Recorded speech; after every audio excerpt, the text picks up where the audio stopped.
Hello, beautiful people. Welcome. If this is your first time here, welcome back. If you are a returning supporter, I would like to start tonight's positive, nurturing conversation off by saying thank you to the channel memberships, people who joined the channel. I hope that you are truly embracing and taking advantage of all of the benefits that channel membership includes. And we want to say thank you to Journey with Kiki, Kimberly Davis, Happy 1178, and Lovely Samira. I hope again that you are truly taking full advantage of your channel membership. Up next is our disclaimer, and I'll be right back. Hello, beautiful people. Welcome. If this is your first time here, welcome back. If you are a returning supporter, I'm here to give you the disclaimers for this here live. Listen, I do not tolerate disrespect. That's in any way, shape, form, or fashion, whether it's towards me, towards anyone that appears on the screen, towards anyone that appears in the chat. If you have not decided to be a better person, most people will tell you to leave, but I'm going to tell you to stick around because maybe something that is said today will encourage you to do so. Now, I am not a mental health professional. I am just one woman willing to share my personal experiences to let you know two things. One, you are not alone, regardless of how much you feel like you are alone, how many times you have felt that, you are not alone. And number two, you can overcome anything that life throws at you. There will be curse words, there will possibly be tears, but knowing me, it probably will be. And my opinions are my opinions. Your opinions are your opinions. We are here to have a nurturing conversations in regards to our opinions so that we will have a better understanding of each other. That's all I got for right now. I hope that you enjoy this nurturing conversation. Let's get to it. Wait. If you haven't already, go ahead and hit that thumbs up button that helps me say suggested on YouTube. Make sure that you type in the chat, also leave a comment, and share it with your friends. That's all I got. Let's get into this conversation. I love you. Peace.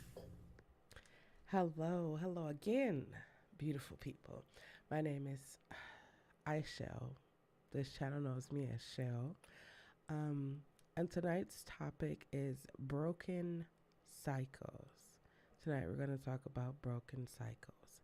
If at any time you have a comment that you would like to have addressed, feel free to type it in the comment and I will see it and I will address it as we are moving through the conversation.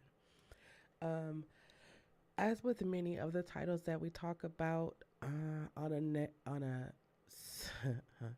Sunday basis, many of these topics come out of discussions that I have with myself.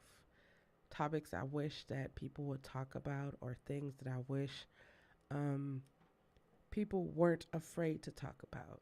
Today, I wanted to talk about broken cycles. I am currently on a journey of healing self discovery. And the more I say that, I realize that I feel like life is one big journey, and we just decide which journey we're going to go on a daily basis. We're either going to take a positive journey, we're going to take a negative journey, we're going to take the road to happiness, or we're going to take the road just because in one day we will eventually be happy.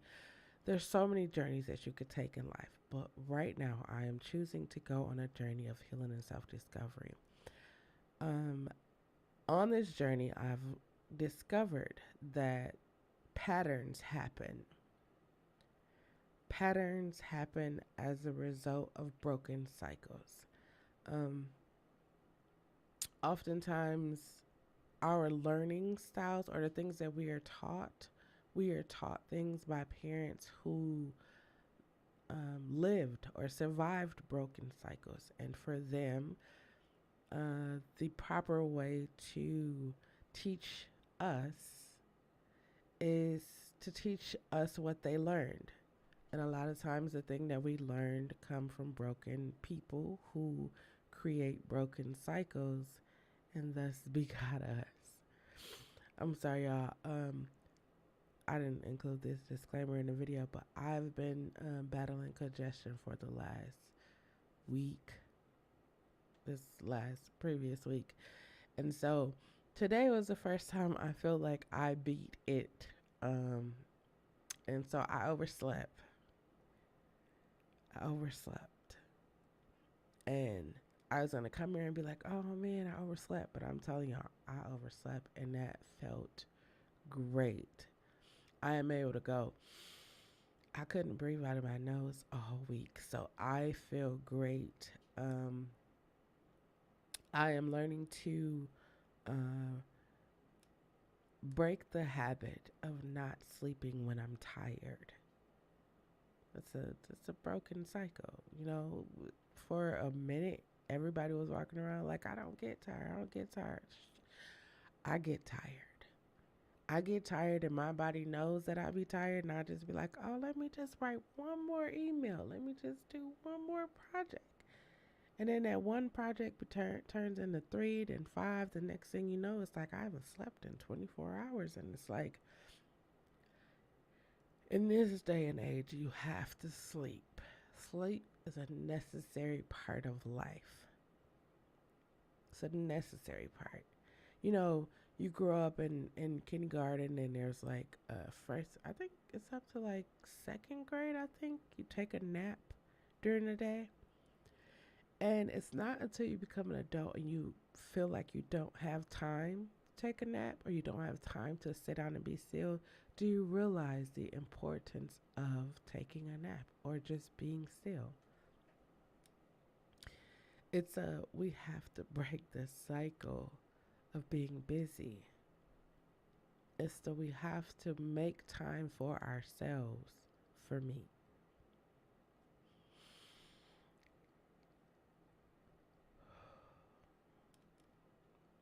Breaking cycles. When I thought about like how come I had to endure like many cycles in my life were repeated, and I began to think like why I deja vu, deja vu, deja vu. It felt like I've been here before, right?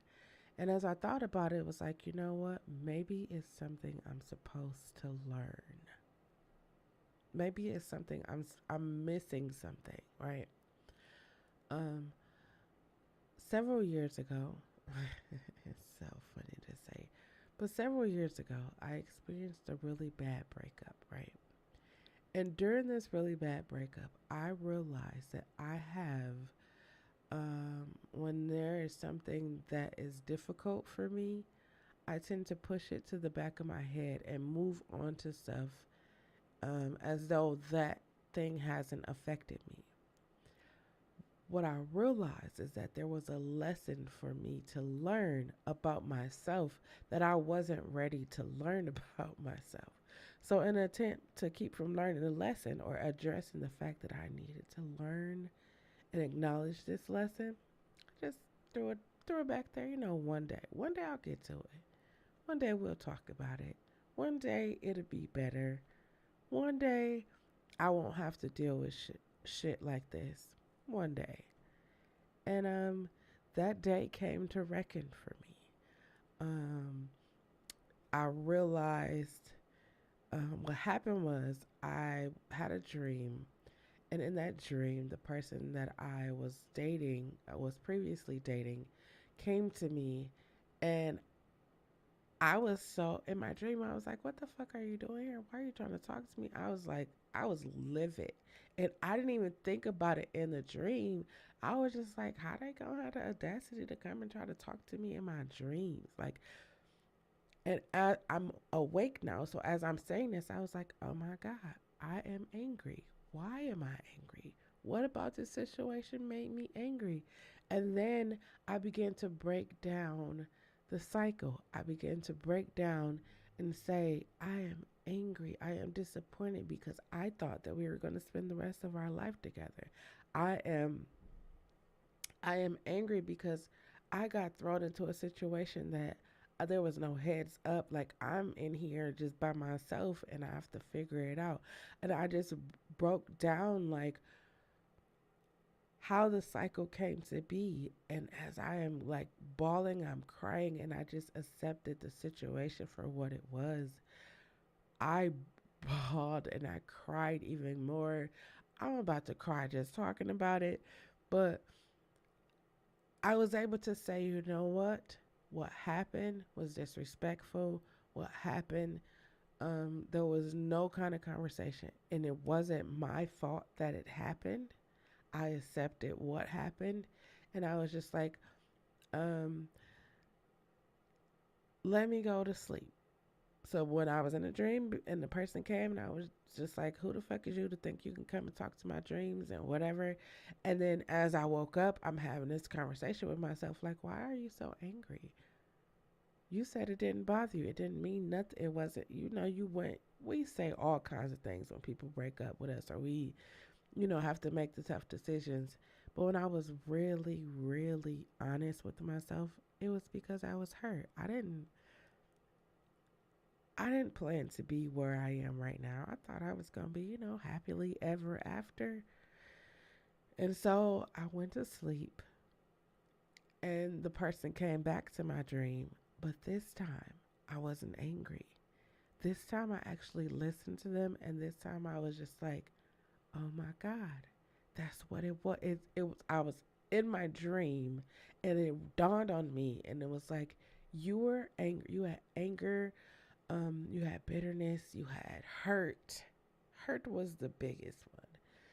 You felt disappointed, but you didn't apply words to your emotions. So those things just with me. Set with me.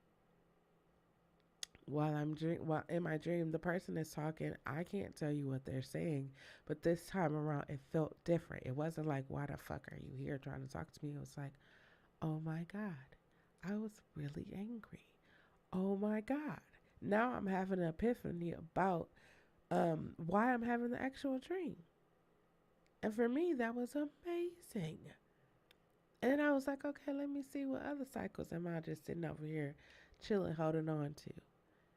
And then it was like the cycle with my parents.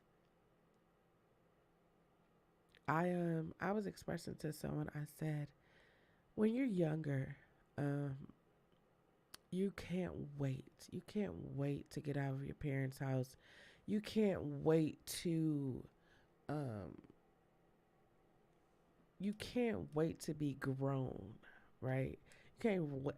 I got my own house, I got my own car. I'm doing all of this, right? You can't wait for it. And then when it happens and you like, you out there for a minute, it's like, "Oh yeah, that's cool. I'm an adult, whatever." And then start lifing. Life start lifing. You can't pay your bills. You can't pay the smallest bill, like your Y bill, your Wi-Fi bill. You can't pay food bill. I had a couple of those can't pay the food bill because food bills be high. I'm juicing, right? And so juice costs way more than it did. Well, it's only fruits and vegetables, but it costs a lot more than it did a year ago.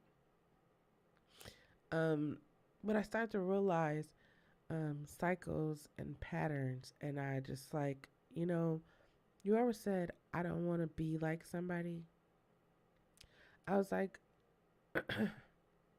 when I was growing up, I watched my mom like give so much of herself, like just give. She give to like especially people who are less fortunate and people that she just felt needed it. She would give to them, and I would watch and I'd be like, ooh, nah, I ain't gonna be like that because somebody gonna get out of line with me and it's gonna be like, hey, it is what it is. And then I began to find myself slowly walking the road of my mother, slowly walking it, where I would see people in need and I would just not, ooh, let me pull my camera out so I can show people what I'm doing. It's like, no, you really have a need. And if I'm one day in that need, how would I want somebody to like help me? Would I want them to be like, y'all, I'm about to go give this person some food because they ain't got no food, but I'm giving it to them, and then I'm putting their information all over, or I'm causing them like most people already feel a sense of embarrassment when they have to admit that they don't have anything, right? That's why for me, when I see people and they got their cameras out and they're like they're doing it for the views, they're doing it for the likes. It's like you're not even thinking about the person that you're doing this for. You're just like, yeah, I'm a good Samaritan. Look at me, I'm doing it. But you're not even being considerate of the person that you are filming. Like, how did they get there? I say all the time that I want to make sure that in everything I do, I keep a sense of humanity. And humanity where I put myself in the other person's shoes. Like, be, before when I was homeless, um, disclaimer, this always makes me a little emotional. I'm not homeless, and I know I'm not homeless. I know, I've been living here for a while, but it was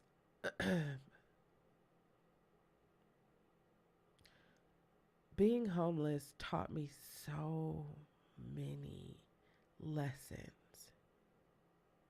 So many lessons. It taught me lessons where just being able to pay the rent and the electric is the most important for me.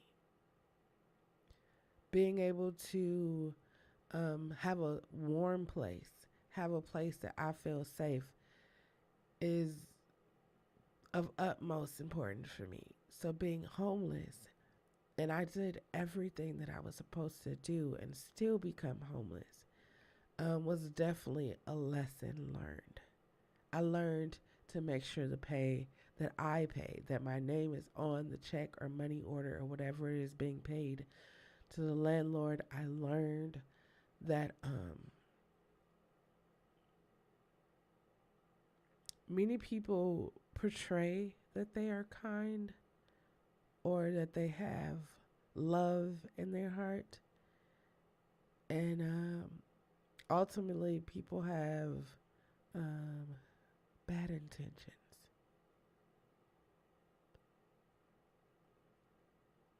They have bad intentions.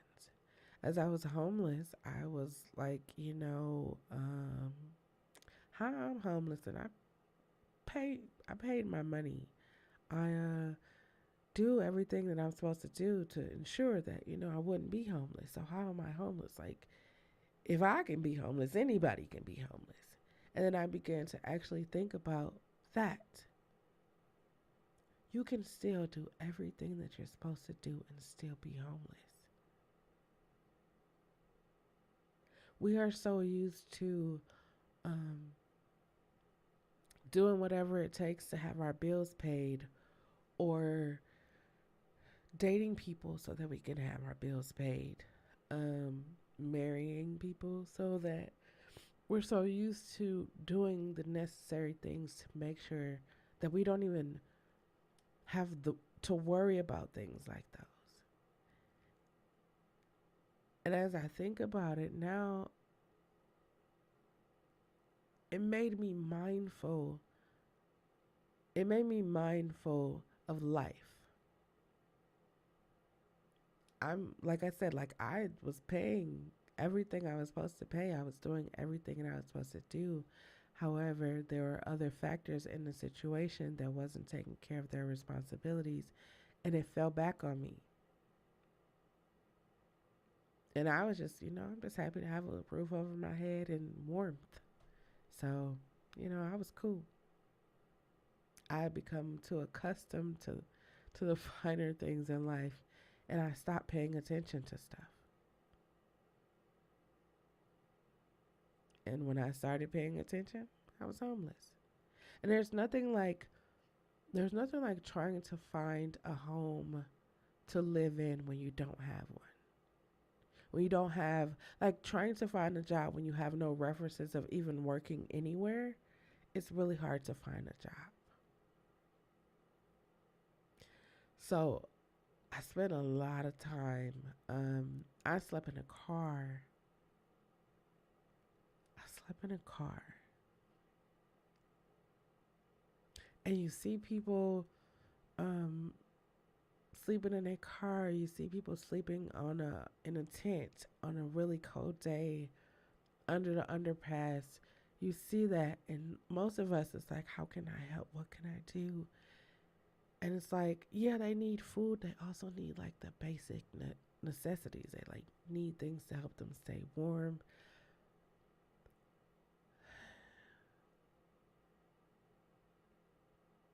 Just thinking about it, right? I told myself every day, I don't want to be here again. And when in saying, how do I not be here? How do I ensure that I don't be here again? I have to find me a place. I have to make sure that I keep the rent paid, and I have to pay We Energies.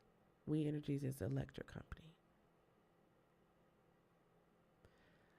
I'm searching for an apartment. I'm searching for an apartment. They want you to have the first and last month's rent plus security deposit plus make 15 times. I'm saying 15. It's more like 3 times.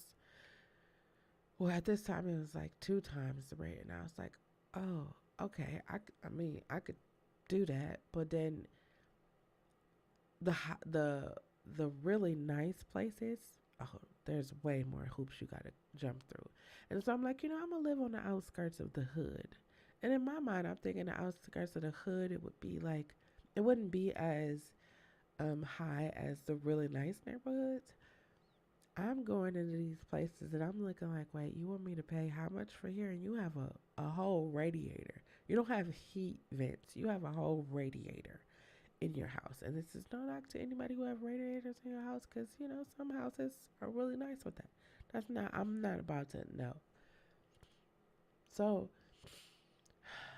I found the house that I currently live in. It'll be 9 years in June that I've lived in this house. 9 years removed from homelessness. Um, that I learned that, one, at any second your life can change. Any second. This is why I love being so nice to everyone I ever meet. They're like, be careful who you entertain, because you could be entertaining angels unaware. People can, it's like life could just be like, let's see what you do if you're put in this situation. No, I'm not gonna act like it wasn't like, well, how the fuck did I'm homeless. I did have one of those moments. It was one of the most honest moments of this entire journey of healing and self discovery. It was a really honest moment. Because you want to talk about entitled. I felt entitled, like, hey, I'm doing everything I'm supposed to do. How how dare I be homeless? And then there's the whole pride factor. It's like, hey, you are Shell. Hey, you be helping everybody. How are you homeless? Oh, she don't know how to manage her money properly. She don't know. And it's like, it's not any of those things. It was due to circumstances beyond my control that I was homeless. I was even talking to people who were like homeless also, and they were cool with it. Like, girl, I'm homeless. It ain't nothing. I was just looking like, yeah, no, this is not cool for me. And that's not a knock to anybody who is homeless. For me, I need to have my own space, and I need to be safe in that space. I I need to have my own space, and I need to be safe. I need to feel safe. I need stability. I need that. Those are the things that I need in my life. And so I have to have my own space. And so I'm going through, and it just feel like you're not. It's one day it'll happen. I'm holding on to the one day. One day it's going to happen. And I found this place, and I got my hopes up. Everything was, hey, yes, you make your finances are in order. Yes, everything checks out. And then it was like, I'm sorry, we can't rent to you. And I was just like, dang, I thought this was the place. I thought, like, it was like one letdown after another. And then now I'm sleeping in a car. I was sleeping in a Kia Rio. Kia Rio. Small. If you ever seen a Kia Rio, it's a small car. I was sleeping in the parking lot of Children's Hospital. I was sleeping in a car. Something I thought I would never, not not without any place to go that I would be doing it. I want to van life, yeah. But I didn't think about, okay, I'm sleeping in the car at Children's Hospital, putting up things on the windows. Like, dang, I'm real life homeless. It is during that time that I figured out the direction that I want to go in my life. I figured out what was stopping me from accomplishing a lot of things. It was my outlook on it. When I first thought about being homeless, I was like, oh my God, how me? Woe is me. And then by the end of me being homeless, it was like, that was the greatest blessing that could have ever happened to my life, was being homeless. And I'm not encouraging you to be homeless. I'm just saying, for me, that was the greatest lesson, because I learned so many lessons. I learned to be grateful.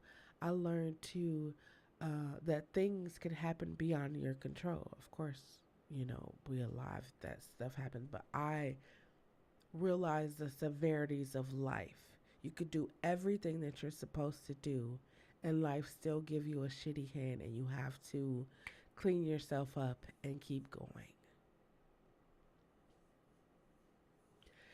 I learned that whoever um, whoever lends a hand during that time and don't broadcast it and don't want anything special or any kind of accolades, those are people you need to keep in your life. And so everyone that, with the exception of the person that I was previously dating, everyone, those people are still around me, and those people have helped me through homelessness, and they have helped me through survive a level 1 trauma surgery. They have helped me to break cycles of self sabotage. They have helped me break cycles of. They've helped me break a lot of cycles. I wanted to talk about broken cycles tonight because a lot of times we are in cycles we don't recognize as a cycle, because it's been happening it's been done this way for generations. Like, my older siblings do it, my mother did it, my mother's mother did it. And today, I just wanted to make sure that you had some foundational things to help you notice cycles, whether they be broken. Some cycles aren't broken, but they could be a result of a broken cycle. If you grew up in an environment that wasn't positive, or wasn't encouraging and loving and supportive, and now you're a parent, but you provide that for your child, you are able to do that from the place of a broken person.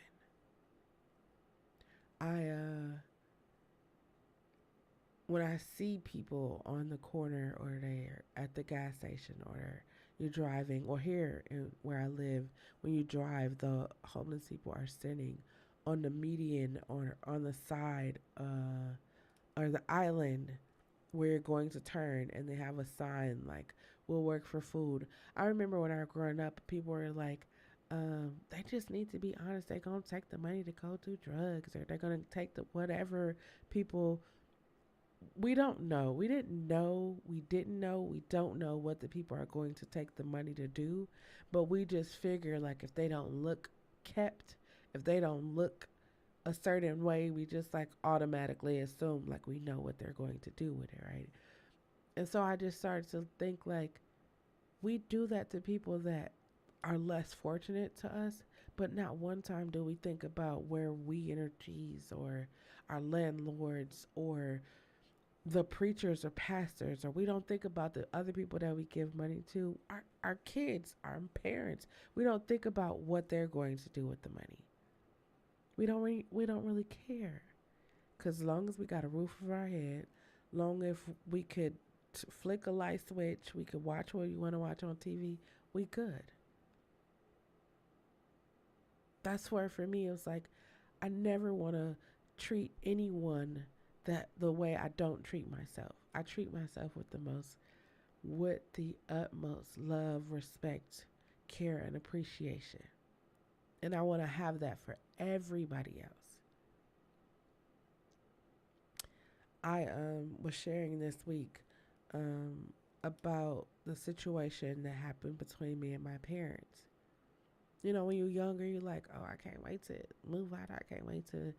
I said this earlier. You can't wait. You don't. You have the I can't wait, right?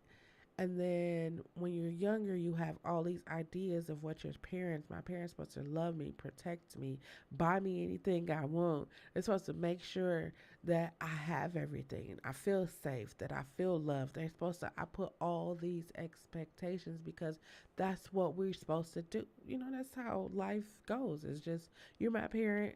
I'm supposed to lean and depend on you for pretty much everything until I turn 18. I think it's 21 now. I don't know. Until I'm grown, right? So as I got so many things happened to me in my life, and as I got older, it was like you didn't do what you were supposed to do. So how you feel like you could do that, right? How you feel like you could do that, and then um, the breakup happens, and I was just like, no, no, no, no, no. Let me press pause.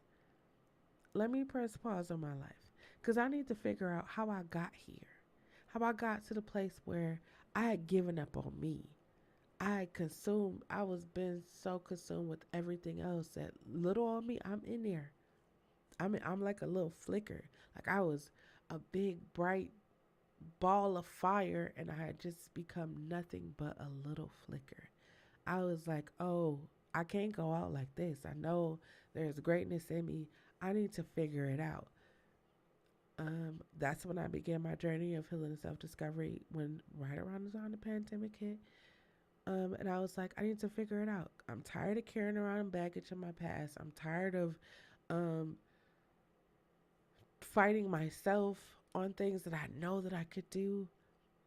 I know that I could be successful at doing this. I'm just not doing it. Why are you not doing it? Because I don't want I don't want this to happen. And it's like, how can you prepare for something to happen that you don't even know? You haven't even did it yet, but you already know the outcome of what's going to happen. It's like, I can't ask my mother if she could buy me them shoes because she didn't work as much this week or she doesn't have. Like, we don't even know unless we ask. Maybe our parents want to get us something special because they see how hard we've been working or how hard we've been studying, or and maybe they want to get us something special, but they don't know what to get us. And so you come and say, hey, I would really like to have these shoes, or I would really like to go on this vacation, or I would just really like to spend time in a house with you, like anything, right? So for me, it was like, I just need to understand my parents. I need to understand where they were at the time that I was conceived. And as I was growing up, where were they? What was their mind? I mean, where were they at in their mind? And so I went to talk um, to my mother first because she's like she's the most accessible. Like I could go and talk to her. So I went and talked to her, and I was just understanding. Like I remember growing up in the house with my grandmother. Like she's like my second mother because I mean we lived at our house, and so I remember growing up in the house, and I didn't know. Like you see things happening, but you don't really know what's going on. You're a child. You're just trying to live the best life, eat as much cake and ice cream as you can. But as I got older, I began to understand the dynamic of my mother and her mother. I began to understand the dynamic of my mother and her understanding of life and love and what it means to be loved. Um, the process of having a baby, being the oldest, I began to understand so much, right?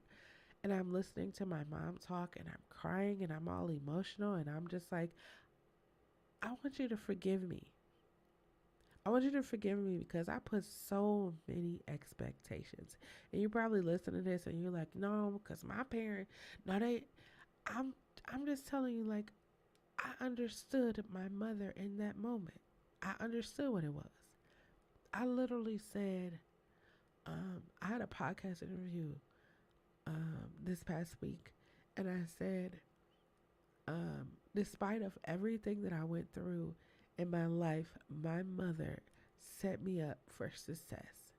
The fact that she even named me I shall.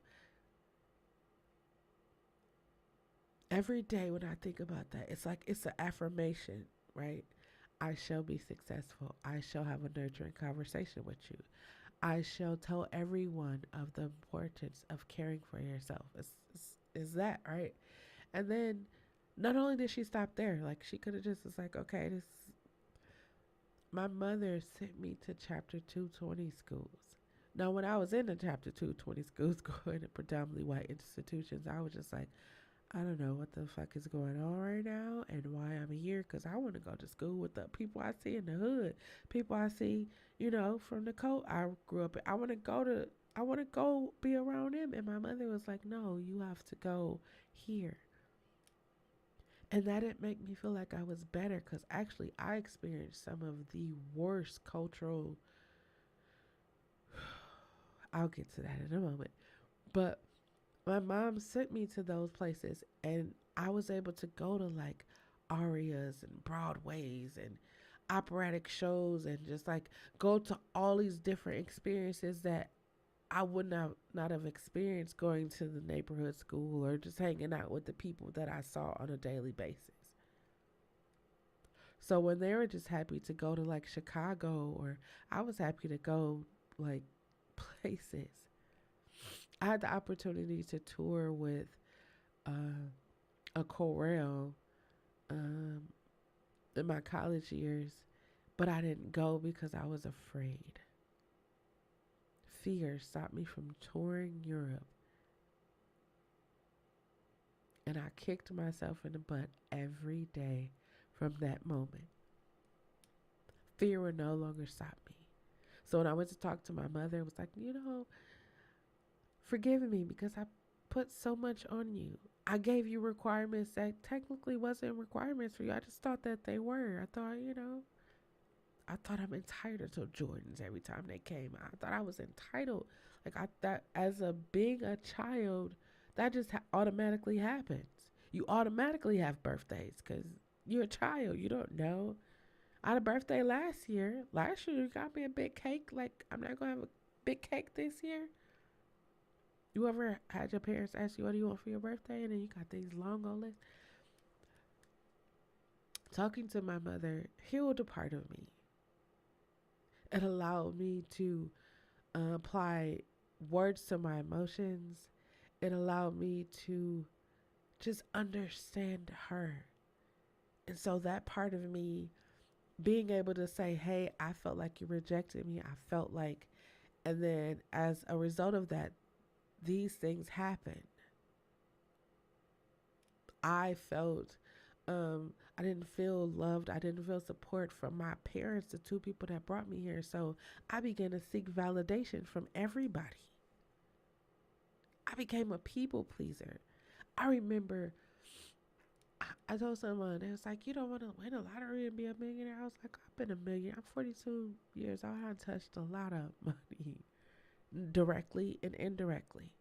I would have, I was working a job and I don't have any kids. So it's like, I'm just traveling. I was doing all of that. And then one day I was just like, what is all this for?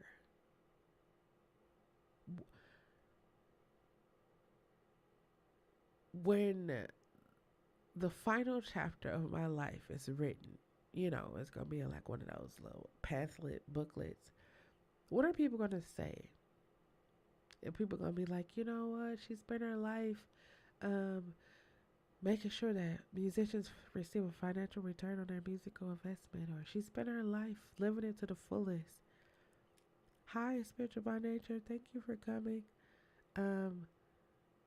What are they going to say about me?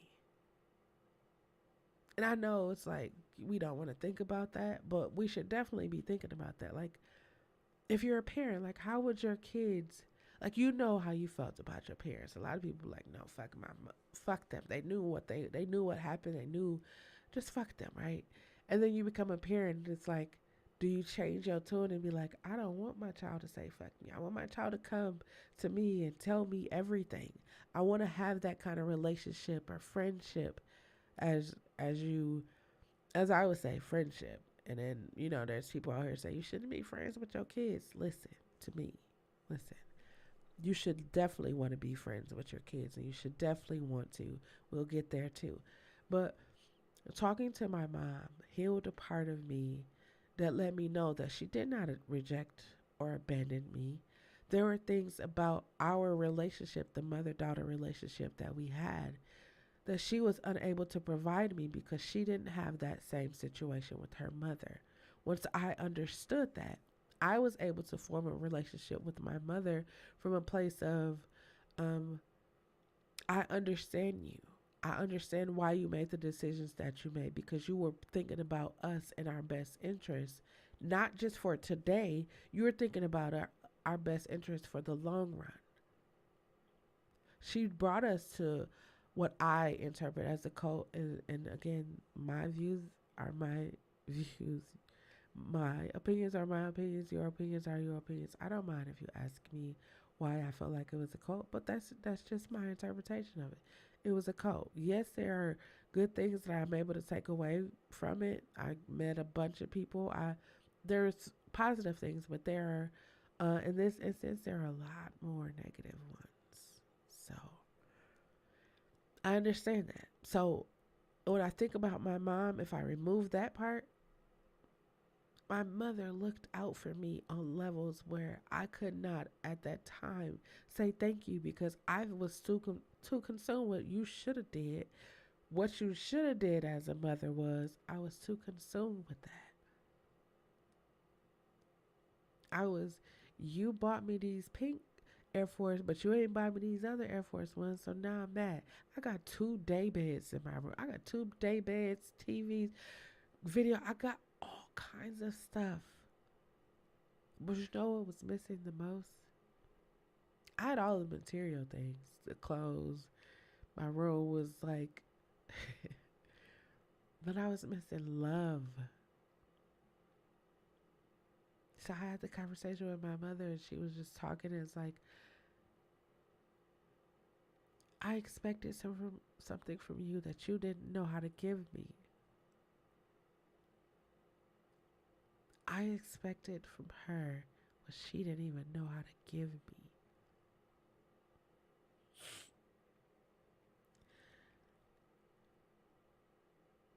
So part of me is healed, right? And so my father comes, and I'm gonna go talk to my father, but no, my father comes and he talks to me.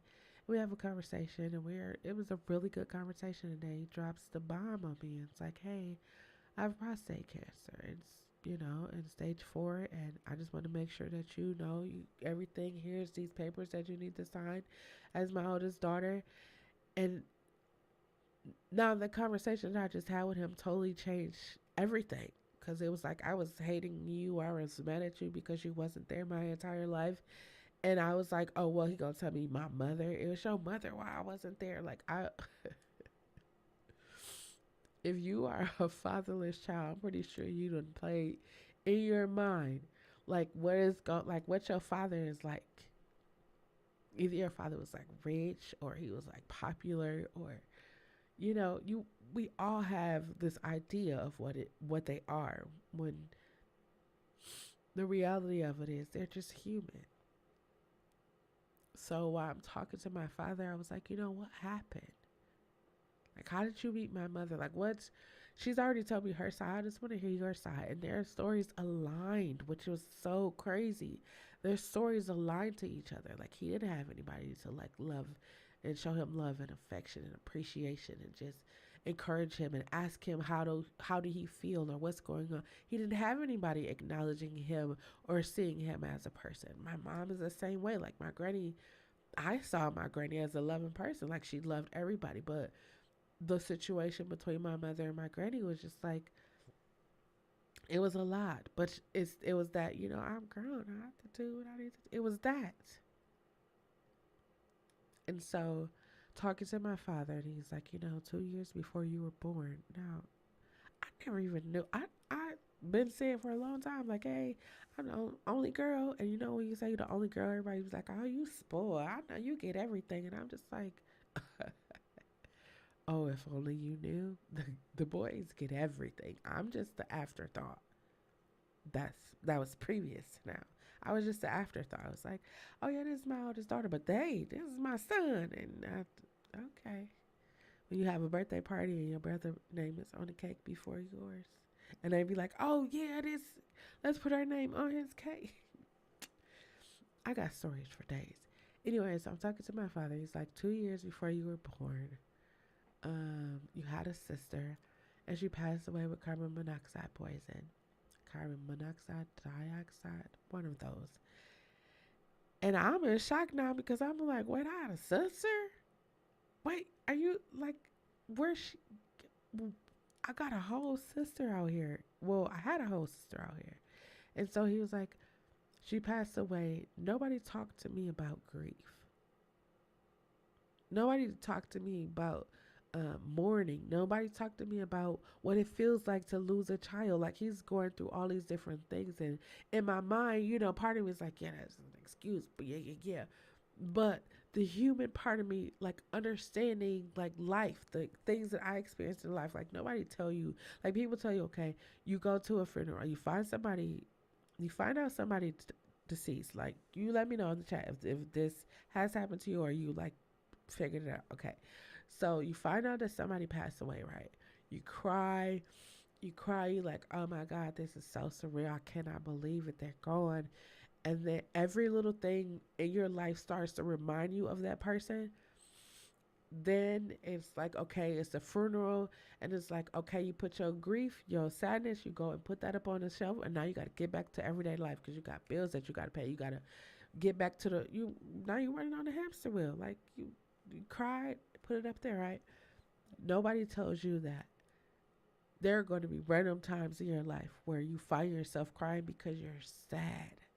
There's stages, there's levels to grief. Like, we don't even know that there's stages and levels to grief because nobody's going to tell us that, because they will tell us is, girl, you still crying over that? Didn't they pass away? Didn't they die? They ain't going to say pass away. Didn't they die like 3 months ago? Girl, you still talking about that breakup? Ain't you been broke up 3 years ago? I'm processing the shit right now. So as my father was processing and he was telling me, and I'm looking at him and I see a child. I see a child that wish somebody would have hugged him, wish somebody would have been like, hey, I know that this happened. It's not your fault. Like, wish somebody would have said that. And it's just like, you know what? I want you to forgive me. And he's like, I don't have to forgive you. No, I don't know. I was like, no, because I put these expectations on you, not realizing that you had all of this shit that you were trying to survive. I just want you to forgive me. And then it was like, after saying that, like, life just opened up. And it's like, when I tell y'all, my father was like, he was filled with so much guilt, and I could tell like it was eating away at him, and just coming and speaking to me. So when I was like, I'm gay, right? And he was like, oh, I knew you was gonna be gay. And I was like, what? How did you know that? Like, and he was like, I always wondered how your life was gonna be because your mom raised you in a church, is what he said. He didn't say church. I said cult. He said because your mom raised you in a church and they don't agree with that. And I was just like, so you've been watching me move through life, not really saying anything to me until, I was like a full-fledged adult. And then you came and talked to me. And it was like every day from that conversation, he was either at my house, coming to my house, leaving from my house, just calling me to say, hey, what you eat today, what you doing? I cooked over here. Come and get a plate. And I just was looking at that like, what if I wouldn't have like what if I would have listened to myself and was like, uh, I need to heal. I need to let go. I need to just have these conversations. What if I would have listened to myself and be like, he the father. He should come to me. He should be making. What if I would have just, who knows where I would be, right? So my father, he comes, we talking, I tell him about the breakup. He was so devastated. He was more devastated to me. Now that I think about it. Sorry, y'all. He was more devastated than I was because he said, they made you so happy. I've I've watched you your entire life and that was the happiest I ever saw you. And I was like, I know I was happy. I was so happy. And so I'm sitting over here and he just talking to me and feeding me food. It was the best. It was the best situation ever. And then 2 days after Thanksgiving 2021, I got the call that my father was no longer alive. The most gut.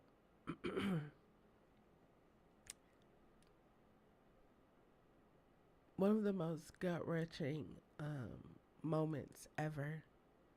It's like, damn, I finally get to the place where I have my mother, I have my father, everything is great. I'm feeling like the inner child of me is feeling great because my parents love the shit out of me. I'm good. I'm starting the journey of healing and self discovery. I'm going to therapy. I'm healing. I'm letting things go. And then he died. He dies. And I was sad. And I'm still sad just thinking about it. But it's like, I thought about the 6 years I was able to spend with him, and he was able to share wisdoms with me, and he was able to talk to me and just come by my house. Like, he stayed way on the other side of town, but he would catch the bus just to come to my house, just to say, I want to see how you're doing. The last time I talked to you on the phone, you didn't sound as happy as I thought you should feel. So I just wanted to come over here and see how you were doing. So I struggled. I struggled with the fact, like, all my life I just wanted my father to be there, and then he was there, and I only got to spend 6 years with him. But those are the greatest 6 years ever. The greatest.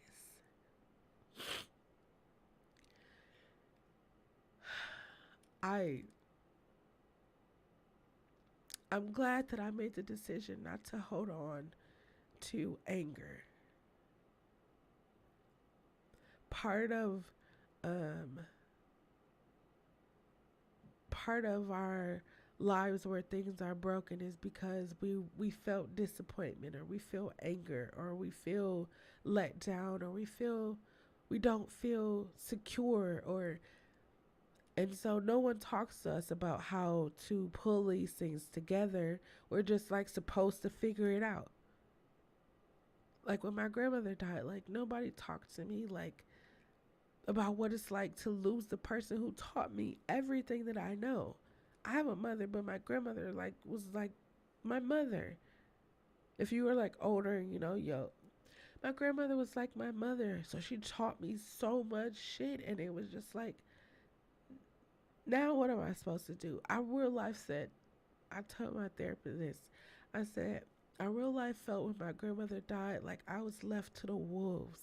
Like she was the person that kept the wolves. She kept everybody at bay. Like everything was good. And then it was like she died. It was just like hell was just like, here's our furry and you will never get it.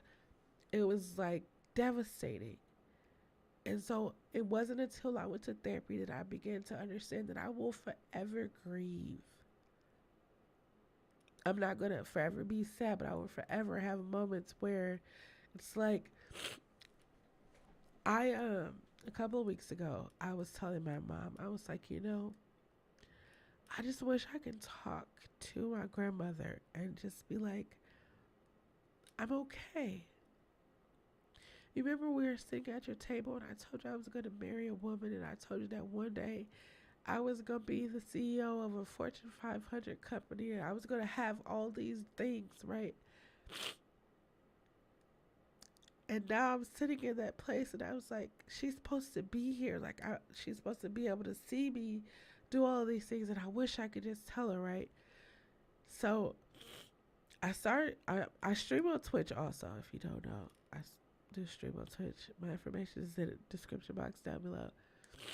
So I'm streaming on Twitch, and then I come to this lady's page, and she's doing puzzles. Automatically, I felt like my grandmother was like there. Like, I felt like the universe was like here. So she's doing a puzzle, and I'm watching her, and I close my eyes, and I remember sitting at the table with my grandmother doing puzzles. I'm watching this lady, and she's talking. She's not my grandmother, but I feel like that's her talking to me. So I'm like, I just want you to know that I'm okay. I'm using the communication skills that you taught me. I'm putting words to my emotions. I'm doing all of these things, and that I'm okay. So that live ends, and then like I built a relationship with the actual lady that was, on the channel or whatever. So I started doing puzzle streams. I'm going to introduce that to YouTube next month or in the coming weeks or this week. Y'all know what I'm talking about. So I do on my channel a puzzle stream, right? Now this lady is the reigning, like she's the queen of puzzles on Twitch. Her name is I Just Love Puzzles. If you are on Twitch, she's right. Oh, funny. She's right now. She is 30 hours into a 2,000 piece puzzle. I'm saying that because you should definitely go check her out. So I'm doing a puzzle, right? And I am struggling with this puzzle. When I say struggle, y'all, I am struggling. I done threw the puzzle pieces in the box. I'm just like, oh, this is trying me. Fuck this puzzle is what I say so many times. Fuck this puzzle. And then I just love puzzles come into my puzzle room. And again, I feel like I'm puzzling with my grandmother. And I'm just like, how the fuck is this happening? Like, I just wished that I could be here and I could tell her. And here we are, like, this lady came, and so she helped me for 3 hours to complete the puzzle together. And I was telling her, like, it wasn't, number one, it really felt like I was puzzling with my grandmother. Like, that was the weirdest shit ever. That's what it felt like for me, right? And then I was just like, the things that she was saying to me is like confirming, like, I'm okay. It's confirming, like, I've been watching you. It was all of those things for me without any words being spoken. That's just what it felt like for me. And so then when I got the puzzle completed, it was just like I had learned that shit get hard, but don't give up. That's what I learned from that, right? I'm the type, like, I be paying, once you go through a lot of shit in your life, you really start to pay attention to the positive. I focus more on the positive than I do the negative now. So I was focusing on, okay, she came to help me with the puzzle. I built a relationship with her. I realized that I wanted to give up because it was hard. I wanted to give up because I didn't feel like I had it in me to continue on to finish the puzzle. I had every intention of finishing. Like, I was hype. Before I cracked that box open and poured them puzzles out, I popped that open. I was confident, like, oh yeah, I got this. I've been doing puzzles since I was 10 years old. I got this. Popped that bag open, poured them puzzle pieces out on that table. My confidence started to get lower and lower and lower. I shot puzzle pieces like 3 times in the box. I was like, you know what? If I don't get it right now, this is what I said, at least I could say that I attempted it. At least I could say that I tried.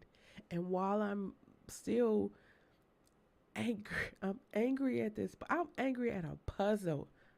I'm angry I couldn't get these puzzle pieces together. I could see it clear as day. I'm looking at the box top. I know where it goes. I know where the pieces go.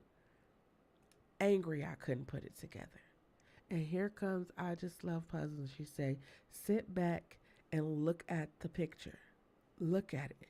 She said, look at it, memorize it, hold it in your hand, and if ever you get lost, look at the picture. You already got the completed picture right in front of you. Just keep looking at it. She said, whenever you pick up a piece, don't put it down until you find the place where it goes, right?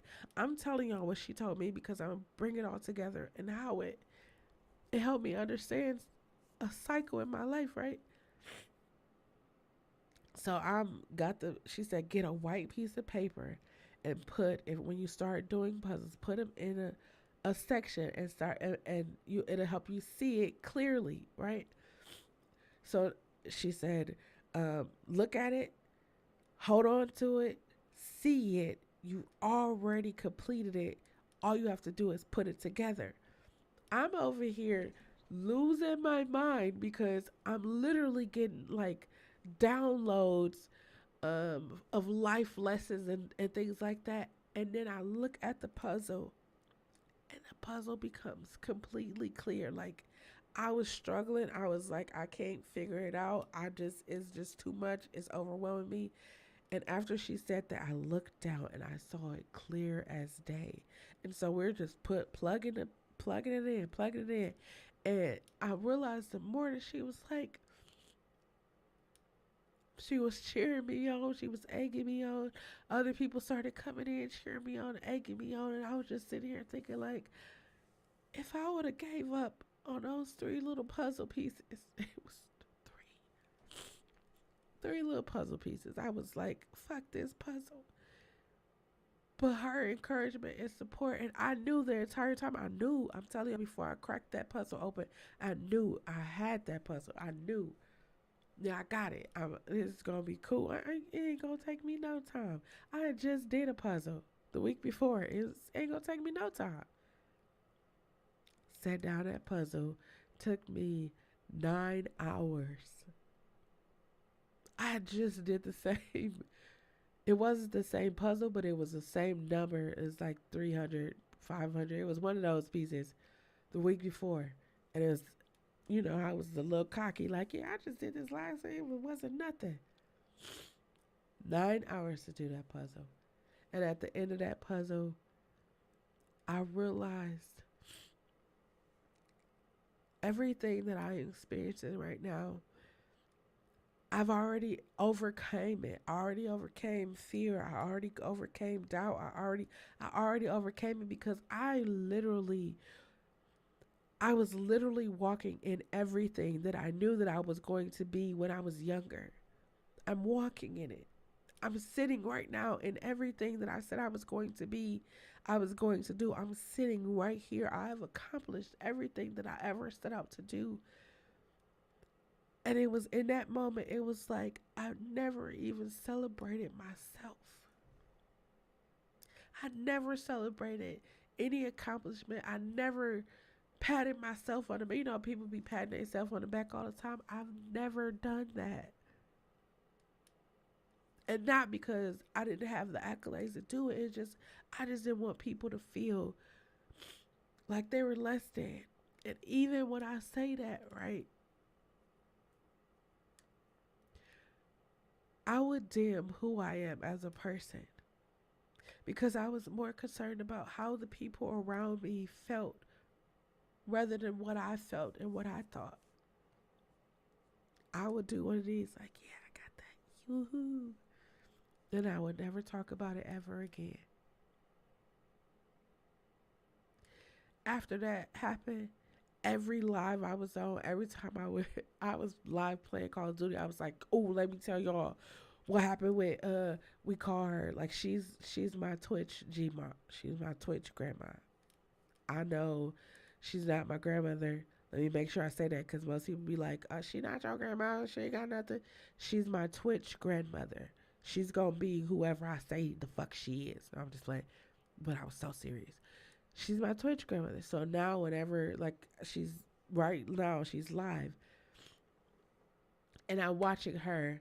And I literally told somebody today, I said, if A woman, a elder, she's an elder of me. She's like in her 50s, 60s. So she's older than me. If she can sit and do a puzzle for 30, hold on, let me tell y'all how whoa, I didn't mean to move that. But if she can sit for 31 hours, she's committed to puzzling for 31 hours. And here I got so many things that I'm talented at I can do, and I can't commit to it because I'm giving myself excuses as to why I can't do it. This lady ain't complained not one time about her chair, about being hungry. She hasn't complained about anything. She just focused on this puzzle. And I'm sitting here thinking like, I was giving myself all kinds of excuses. Oh, I can't do this because I don't got this. I don't got the money. I can't. I. It's like, no, I got to get out of me. And when I say I got to get out of me, I got to let go of all of those excuses. I got to start taking accountability for me. When I said I had to take accountability for me, and I started being accountable for my life and the decisions that I made, and oh, I want to travel the world. I want to get books in my, or stamps in my passport. I want to have this by this age. I want to do all of that. The only reason why I am not where it took me so long to get to where I am right now is because of me. For so many years, it's easy. The easiest thing to do is to blame somebody else for why you in a situation that you're in. My parents, I grew up in a fucked up situation, so I blame my parents. It's like, okay, again, my opinions are my opinions, and your opinions are your opinions. So we're here to have a nurturing conversation about opinions. I, at a certain space and age in my time, in my life, in my timeline, I feel like we gotta stop using that as an excuse. We are comfortable with using that as an excuse. I grew up, my parents fucked me up when I grew up, so I can't do. That's an excuse. You don't want to be successful because you don't want to be successful. I was afraid of fear.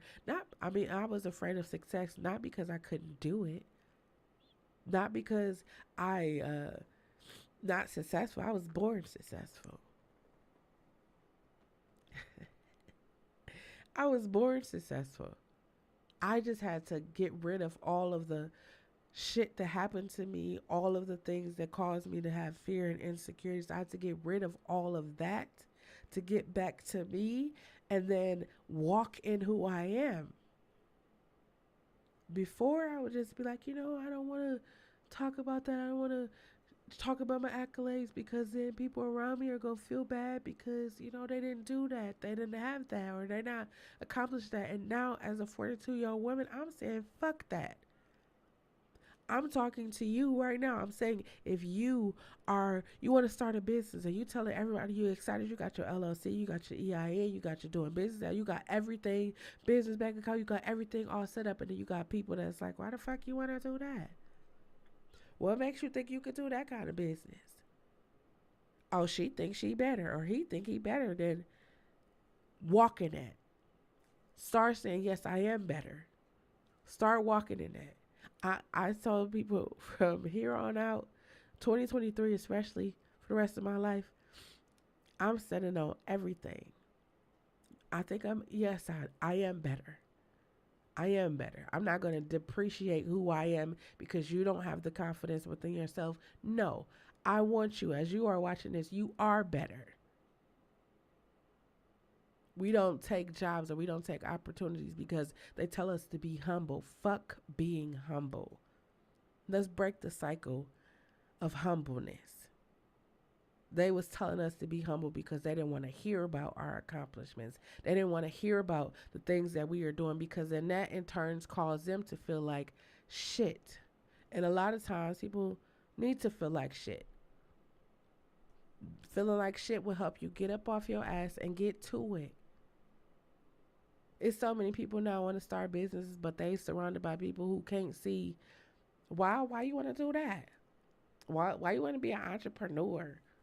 Why you want to do that? Why you want to work for yourself? Well, you could just go over here it's so many different it's so many different cycles that I've broken in my life by just recognizing the small thing, right? Of course, you recognize the big things, but by just recognizing the small things, I realized that I'm a procrastinator. Or I realized that I was a procrastinator. I realized that I was a procrastinator. And I didn't procrastinate because I couldn't get the job done. Do y'all notice something about me? I didn't procrastinate because I didn't get the job done. I had become accustomed to that energy burst that you get when it's like the last second, like the crunch time. Like I had become accustomed to that. Like that was my adrenaline. Like that last minute, it's like, oh, I can put it together and it's gonna be tight because I can put it together. I've been had all everything. I've been had it when the assignment is due. I was one of those kids. You go to school if you go to school, right? Um, oh, I'm gonna put a pin right there, Miss Spiritual by nature. I'm gonna come back to you. I was the type of person where I couldn't understand for the life of me, right? They give you a schedule with what's going to happen. Like you get your the schedule for the week, right? Or the month or however it do, right? You get a before time, you get it, right? I was the type of kid that was gonna go and do all of the work ahead of time because I know like if spring break was coming, I'm going somewhere. I'm not gonna wait to spring break and be like, oh, I didn't know that these assignments were due. No, we got a whole roster schedule. It was the adrenaline. A month ago or so now, I did a podcast episode and I said, who would you be without your traumas? Think about it, right? Who would you be if you didn't have that fucked up situation that happened to you? Who would you be? Now think about who you can become with those traumas. I thought about that, right? I thought about my like when I came, it's like, why the fuck do I procrastinate when I know the moment the assignment or whatever it is comes to me, it's already done. I just got to sit down and type it out. I got to sit down and pull it together. So I promised myself in 2023 I wouldn't do that. I wouldn't like wait to the last minute. I would get it done ahead of time and then submit it way ahead of time. So I have nothing but free time. There's no stress. There's no, ooh, man, I got to get this in. I got to get this in by 12 o'clock and it's 10:59. No, it's not that. It's I'm going to get it in way ahead of time and then that's going to put the ball in your court. Now you're going to have to figure out what you're going to do. I'm good. But by me doing that, I've been able to complete so many different tasks, um, do so many different creative things. It was like creativity unlocked in me again. You like, man, I have a writer's block or I can't think of nothing new. And you're going to watch other people's like, oh, let me find inspiration there. You know what? Here's what I suggest that you do. I have a meditation. You can look on my channel. I have a playlist. It's nighttime meditation, morning meditation, right? Play one of my meditations or just Google a meditation, right? And sit with yourself. Sit with yourself for 5, 10, 15 minutes. Now, if you're not accustomed to sitting with yourself, I'm going to encourage you to go slow. Go slow. Don't just hop in and be like, I'm about to sit with myself for 30 minutes because if you've never done that, it can be overwhelming. It can most definitely be overwhelming. Because I realized about myself, I was like, I love myself. I love myself. I get you. You probably saying right now, oh, yeah, I love myself. I be getting my hair done, my nails done, my feet done, buy myself clothes, all that, right?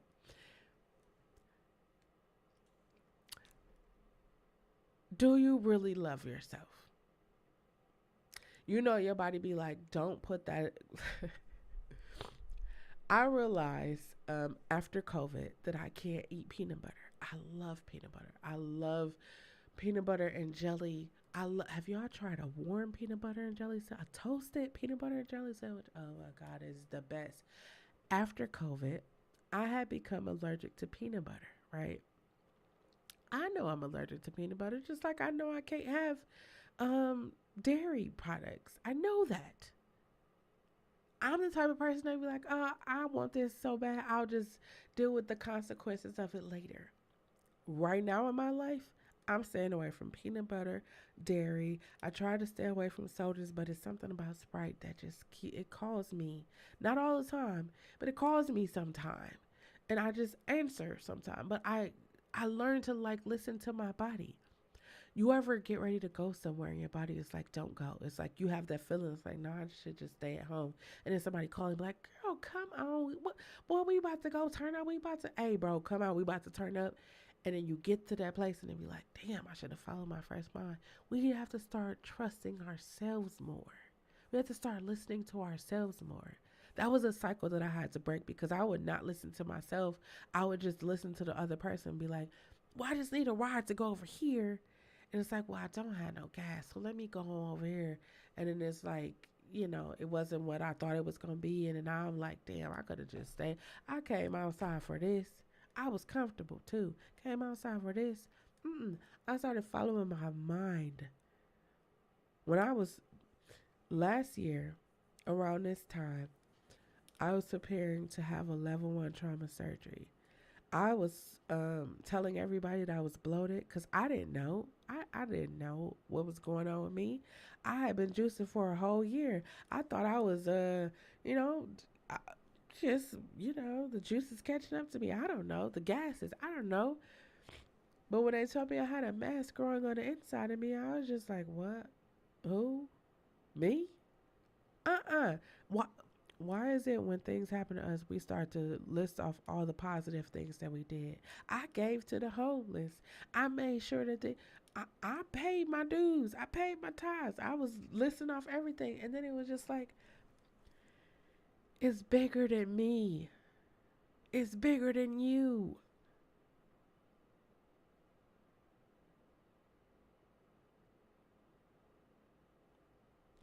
That part.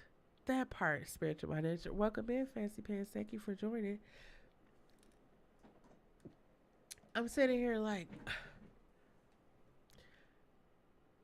I know what I should and should not be doing. You as an adult, you as a child, a teenager, everybody know. We know. We know because our body is going to tell us. We going to tell ourselves. And the people around us who truly love us is going to tell us. It's only up to us to change. Only we can break only we can break cycles in our life. I sound like, what's his name? Only you can prevent forest fires. Only you can break cycles. I talk to parents a lot, right? I don't have any kids.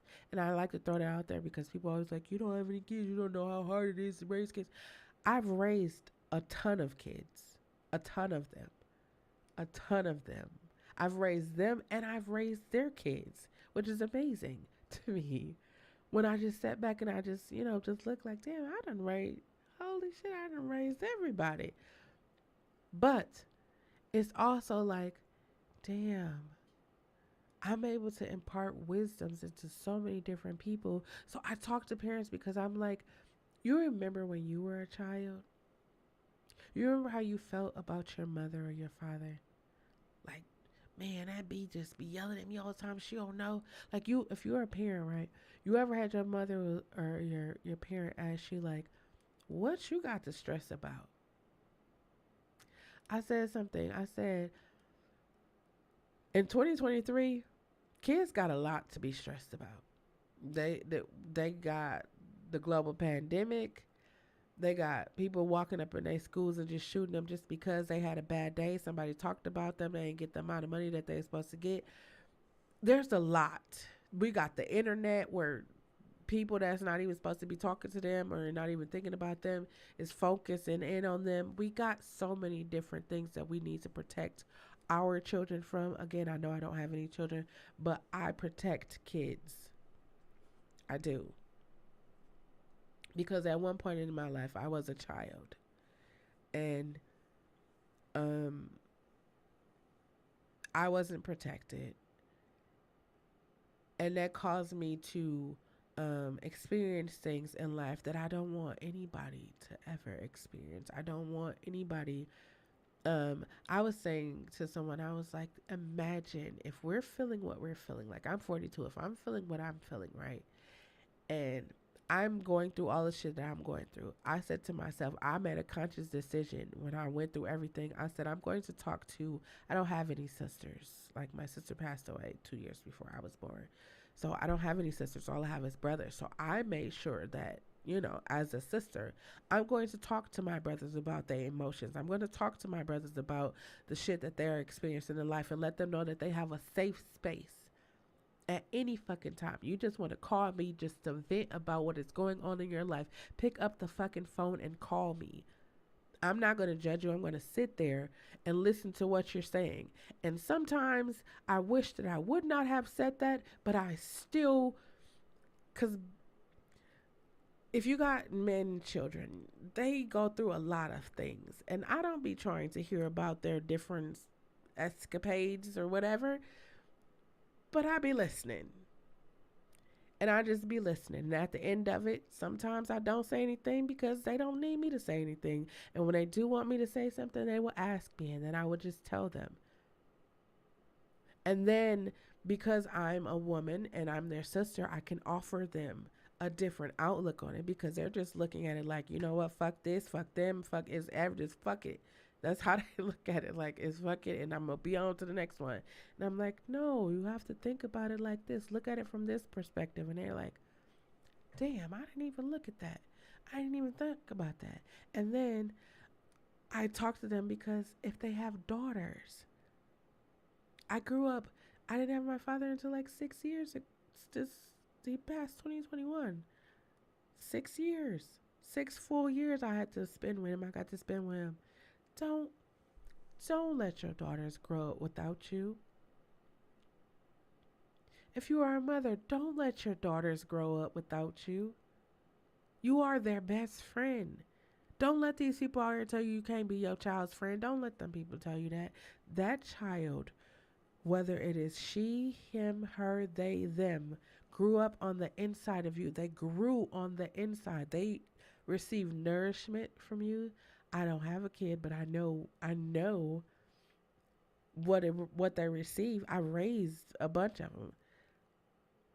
I tell my nieces and nephews, TT don't whoop kids. TT love them. TT talk to them. TT listens to them. Anytime anything going on with them, they will run past their parents and come and talk to me. And I'm not trying to have it. It wasn't meant to be like that. But that's the level of security and trust that they have with me. And I want them to know at any time, anywhere, it will go down on behalf of my nieces and nephews. And I'm saying that publicly. I'm just saying, because of the world that we live in right now, you have to make sure that your children are protected. Parents. Let's break the cycle of, oh, it happened to me and look how I turned out. No. If your child comes to you and says that someone is touching them or someone is doing something inappropriate to them, listen to them. Listen. Listen to them. You know that when I was growing up, they made it seem like it was going to be the person outside of your family. It was going to be the person outside of your, circle that was going to do all the harm things. That's stranger danger, or don't go in with that person if they try. But they never talk to you about the people that's in your family, in your circle, in your, community. They never talk to you about that. Because that was always like, okay, what happens here stays here. We know this is happening, but you don't tell nobody outside of us. I'm going to tell you in 2023, tell somebody outside of you. If you know your Uncle Pete, tell on Uncle Pete. Tell on Auntie Susie. Tell on her. Tell on them. And I say that because we don't realize that things that happen to us in our childhood, we carry them to our adulthood. You know how people be like, oh, if you don't rid yourself of the baggage of your previous relationship, you're going to carry that into your new relationship. The same goes for your childhood. The things that you experience, if you don't feel loved in your childhood, if you don't feel appreciated, if you don't feel, I was telling, I'm doing this podcast, right? And the guy was talking, and he was literally reading off all of the things that I have accomplished, how he came to be, how he found the podcast, like how he found the podcast, and he actually listens to the podcast. And I'm sitting over here, I got my head down, my eyes watering, I'm feeling all emotional because I'm like, could this guy please stop talking about me in this positive way? And then it dawned on me while he was talking, it was like, I cannot even receive people talking about me in a nice manner. Why? He's talking. I'm having this whole conversation with myself, like, why? And then I was transported to the first moment where that changed for me. And the first moment where that changed for me was when I first got taken advantage of. Those birds look cute in your hair.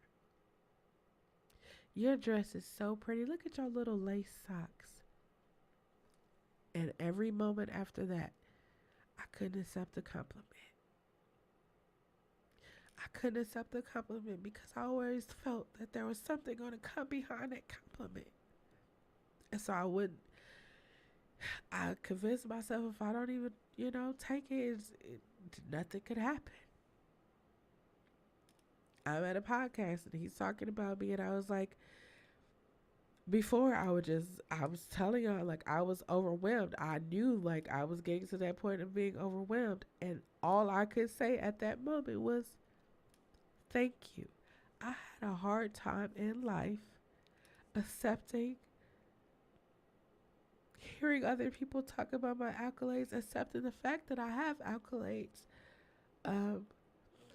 Thank you. I'm on a podcast and I'm like, I'm glad y'all can't see me because I'm crying over here because it was a realization, like, that's how life has been for me, right? When I say, if you are planning to go on a journey, if you are in a point in your life where you like, I am tired of carrying around excuses, I want to hold myself accountable, I want my life to fucking change. Something has to drastically change about my life. I want to encourage you to go on a journey of healing and self-discovery. Now, this journey is not for the faint of heart. This journey is going to take you through everything you ever experienced in life. And two things. I can't tell you anything other than these two things. One, be completely honest with yourself. And two, be completely open. And here's why. You already overcome everything that you're about to go through again anyways. But be honest. You can't have accountability if you can't be honest. I went back to situations in my life and I just knew, I was like, people will be like, you so stubborn. And I was just like, you don't even know the half. And I was transported, like, I got a time machine. I don't have a time machine, but I was literally transported to times in my life where those instances became, it's like uprooting the root so that I could get to who I am today. I had to uproot that. So when I went, he talking, I'm literally right in that moment. And I was just like, I felt my body tense up. I felt everything. And I was like, I am safe. I am good. I put my feet on the floor. I was like, I'm safe. I'm good. You can't harm me. There's nothing you can do to me. I'm good. I started crying and I was just like, holy shit,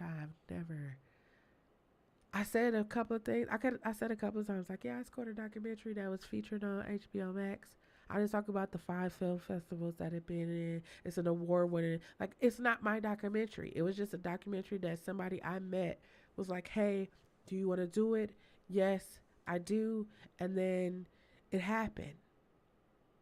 And I said to myself, if I half-assed 2020, 2021, 2022, if I half-assed it and I was successful, right? What if I really get rid of all the shit that's holding me back and start doing the shit that I want to do? I know that I would be I would be overwhelmingly successful. I'd be successful at so many fucking things. I could just pick and choose what I want to do today. I only want to stream on Twitch. Okay, I'm gonna get up and I'm only gonna stream on Twitch. To me, that's success. I know to other people, it's like you gotta have millions of dollars. You gotta have wealthy, be wealthy, all of that. I am wealthy. You probably like, girl, you ain't got no. Money was never wealth for me. Money is cool. Don't get me wrong. Money is wealth because that's how I'm gonna be traveling for the rest of this year. I'm gonna get these passports I'm gonna get these stamps in my passport. But I'm wealth. I'm wealthy in the sense that I have community, that I have people that I could talk to. I'm wealthy in love. I'm surrounded by love. I'm wealthy in the ability to converse with people. I've been talking to y'all for an hour and 33 minutes. I'm been blessed in that aspect. So I'm wealthy already. Money and all of the other stuff, that's just a side product of who I am. I'm now I said 2023, I am going to celebrate everything. I know a lot of shit that happened years, decades ago. I'm still going to celebrate it in 2023. I'm celebrating it. And if you are uncomfortable with somebody celebrating their accomplishments, this is probably not the channel for you. But I don't want to tell you to leave because I want to tell you to stick around because you probably aren't celebrating some accomplishments you did in your life. Maybe the first person to go to college. You know, I didn't realize how big of a thing that was. So I went to college. My grandmother went to college. Like I was the first like person in my like generation, I want to say, that went to college. My grandmother went to college. My mother went to college. I come from a long list of people that went to college. I went to college. My brothers went to college. My nieces and nephews, if they decide to go to college, they'll just go to college. It's like options. You have options in this life. You can either go to college or you can and get a degree, or you could just sit at home and be like, shit, I'm the greatest MUA makeup artist ever and start and create a whole fucking empire off of doing shit on social media. I'm I'm so excited about being in a digital age because one, I don't have to leave my house. I don't know. I don't know what happened to me. Like I used to love being outside. I'm going to be outside in 2023. I'm not there yet, but I'm going to be outside. But I love being in my house. I love being able to um come live and be broadcast all over the world. I love it. I can literally reach Africa, the UK, Trinidad and Tobago, um, everywhere from right here in my house, never having to leave it. I'm one of those. I'm one of those people who's like, oh, I knew he was gonna care. I knew he was gonna get to the point where I could just be and talk face to face. Like if I wanted to, I could put a link in here and somebody could come on the screen. We could actually talk, have a conversation. Don't worry because March I will be doing that. March I'm gonna have I already have it set up here on this platform, but March I'm going to open it up to us having a real life conversation. Because right now I'm talking and you guys are typing in a chat, but I want people to come on and just have that safe space. Now wait, as I'm saying that, I don't mind you coming on, but I don't want you to do that weird shit. You know, where people come on the camera and they be like, oh, I have something to say, and then they get on the camera and they be all weird. Don't do that. It's 2023. Leave that weird shit where it is. Right now, we survived. Right now, it's about living, breaking the cycles of our life, breaking the cycles of nobody in my family has ever had their own job or nobody in my family has ever. We gonna break those cycles. If you are a parent and you know that your relationship with your parents is fucked up, don't be like that with your child. Talk to them, hug them, kiss them, tell them how important they are to you. Ask them how their day was. I be talking to parents and I just be thinking like, you know what?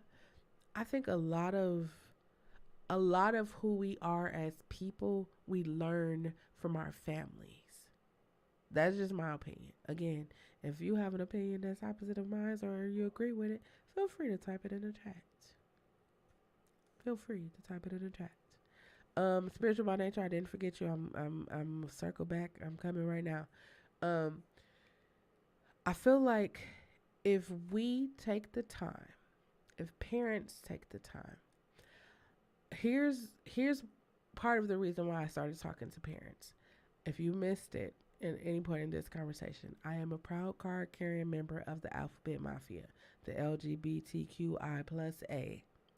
I carry my, I don't got rainbows and stuff all around me, but I carry that card proudly. I began to talk to parents because I couldn't understand. I still don't have an understanding, and maybe it's not meant for me to understand, but it's just meant for me to comment on this, right?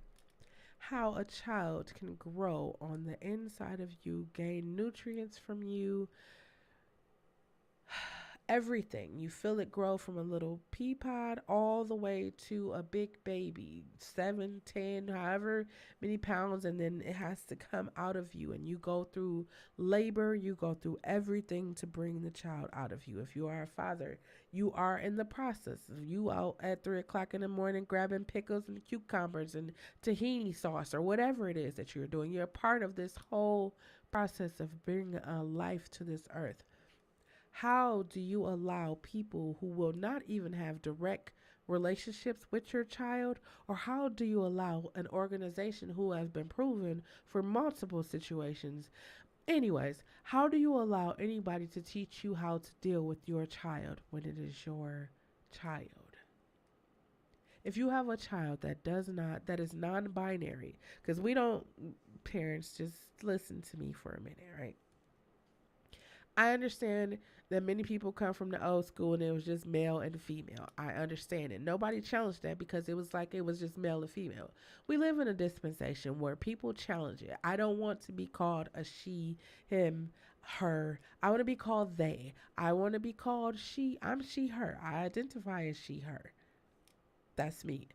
I don't identify as a male. I identify as a female. It's it's giving people the opportunity to be who they are. I understand as a parent, many parents, we just going to state the obvious, many parents have children so that they can have people who love them.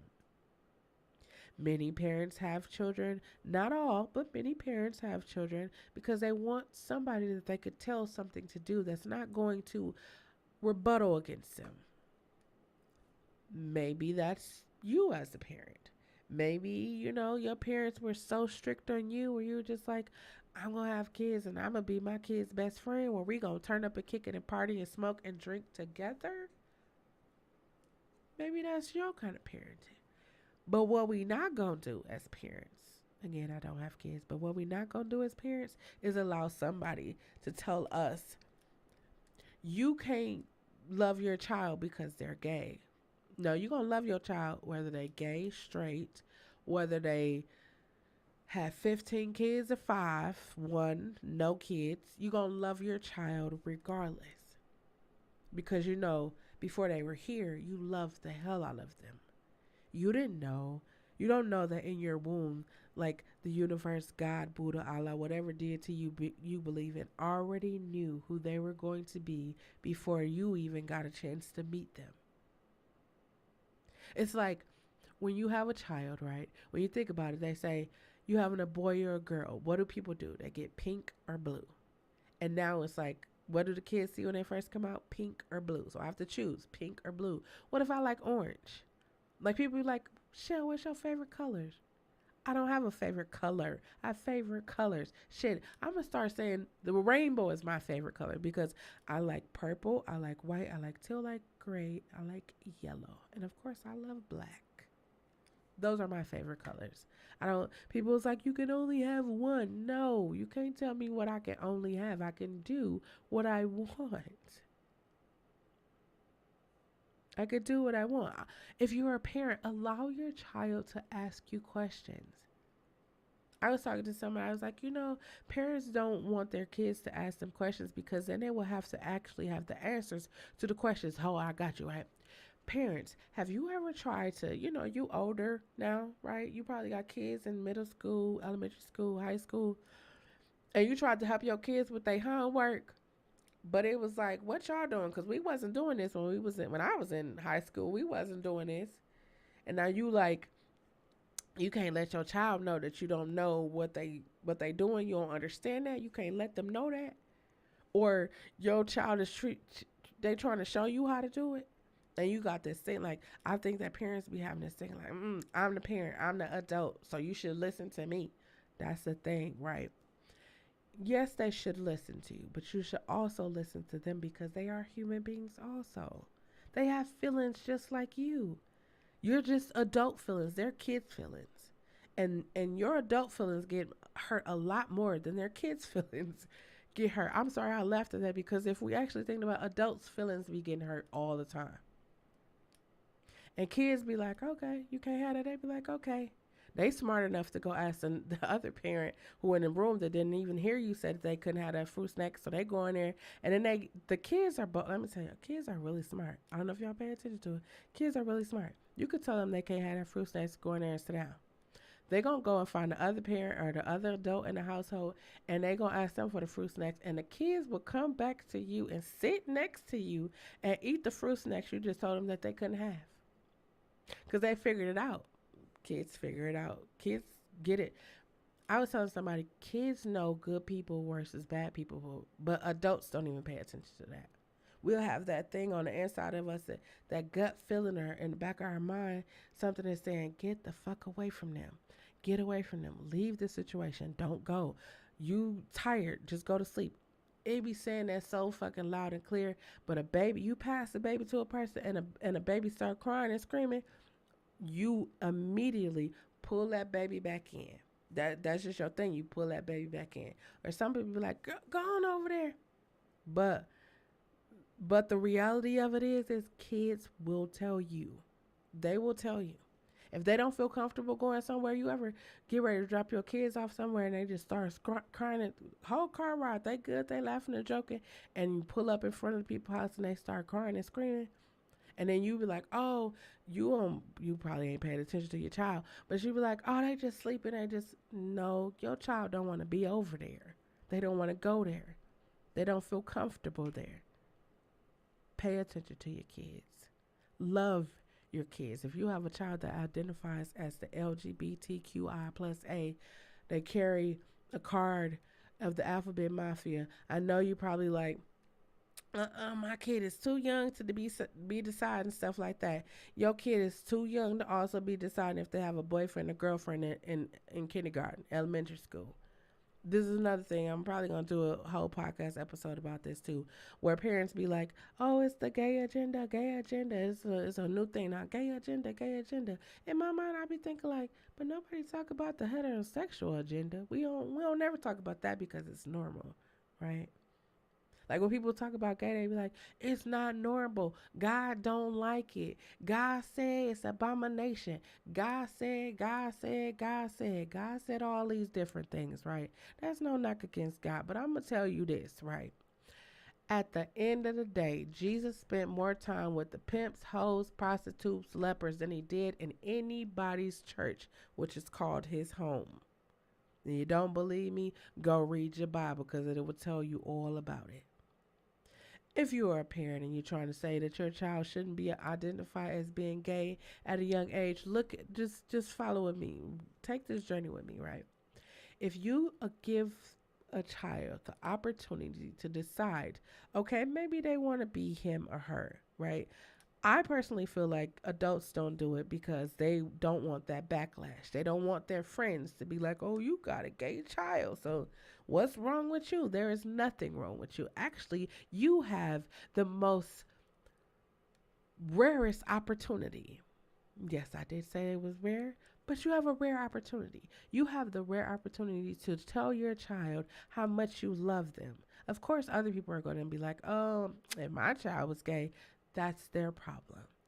If I had a gay child, I'm telling you,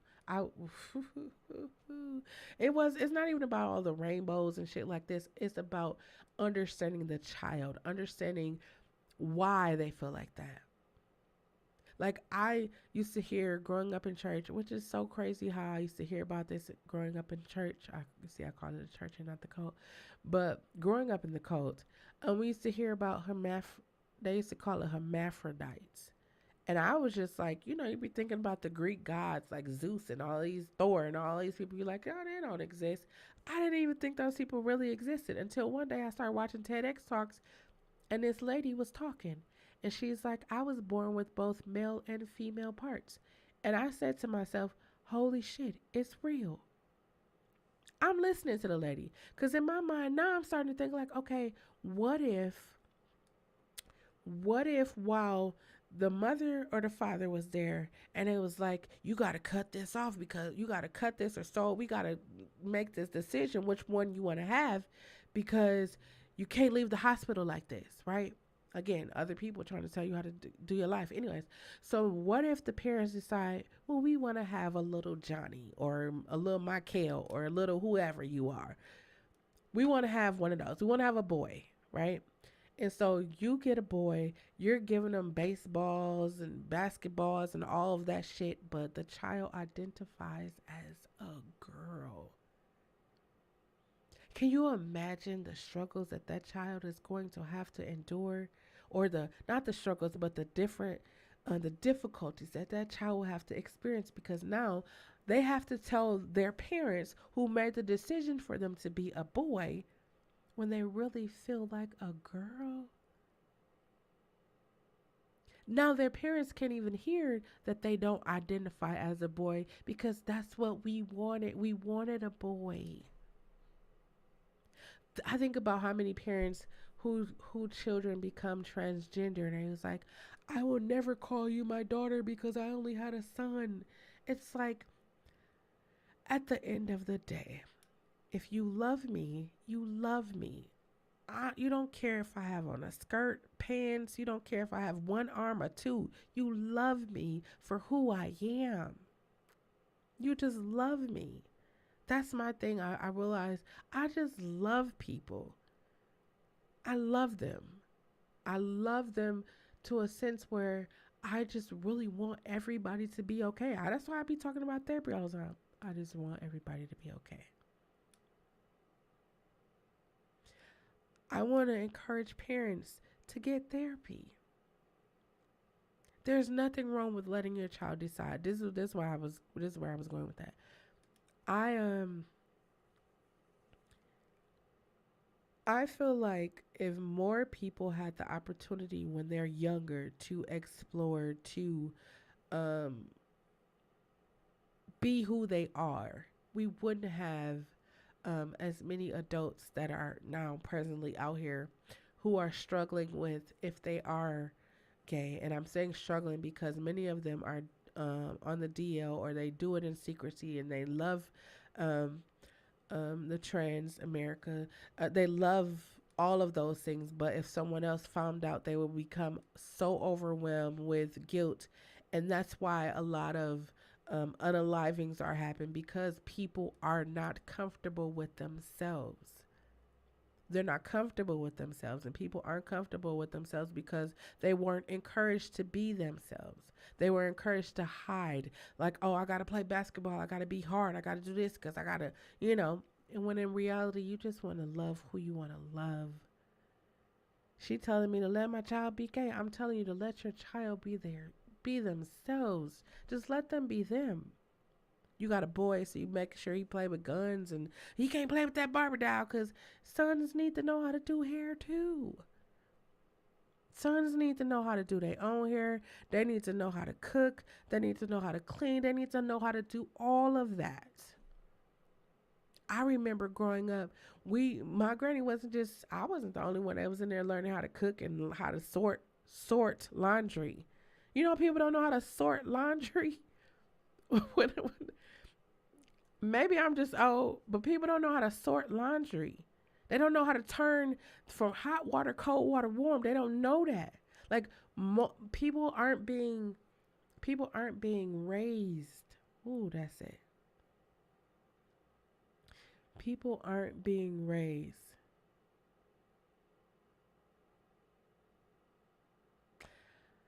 Spiritual by nature. Um, I am a recovering people pleaser. I'm a recovering, I was one of those people that's like, I don't need your fucking validation, but I need your fucking validation. Hurry up and validate me. I was one of those people. But then when I realized it, I didn't even do anything with the fucking validation, anyways. But I'm saying that because it is important that we care about ourselves. If you, as a mother or a father or a parent or a guardian, aren't 100%, your life indirectly affects your child's life. I'll give you this example. If you are a mother who's like, oh, I'm staying in this only for the kids, you ain't fucking staying in that relationship for the kids. Let's just be honest. Let's be honest. You're not in that relationship for the kids. You're in that relationship for yourself. Maybe that was the only time you ever felt loved in your life. Maybe that was the only time anybody ever cared about you. Maybe that's why you're there. That's why you're there. You are there because there's something that is broken on the inside of you and you haven't taken the time to figure it out and fix it. I want to encourage you. Therapy. Therapy is the greatest. And I know if you go to church, you're probably like, I give it to Jesus. I put it on the altar. Let me just ask you this, right? How long ago you put it on the altar? You see, I close my eyes and look down because I want to look at you, but I'm going to ask you right now. How long ago did you put it on the altar? How long ago did you say, Jesus, I need you to fix this for me? And I'm asking you that because at some point in time, I'm pretty sure you heard, I gave you all of the tools for you to fix it for yourself.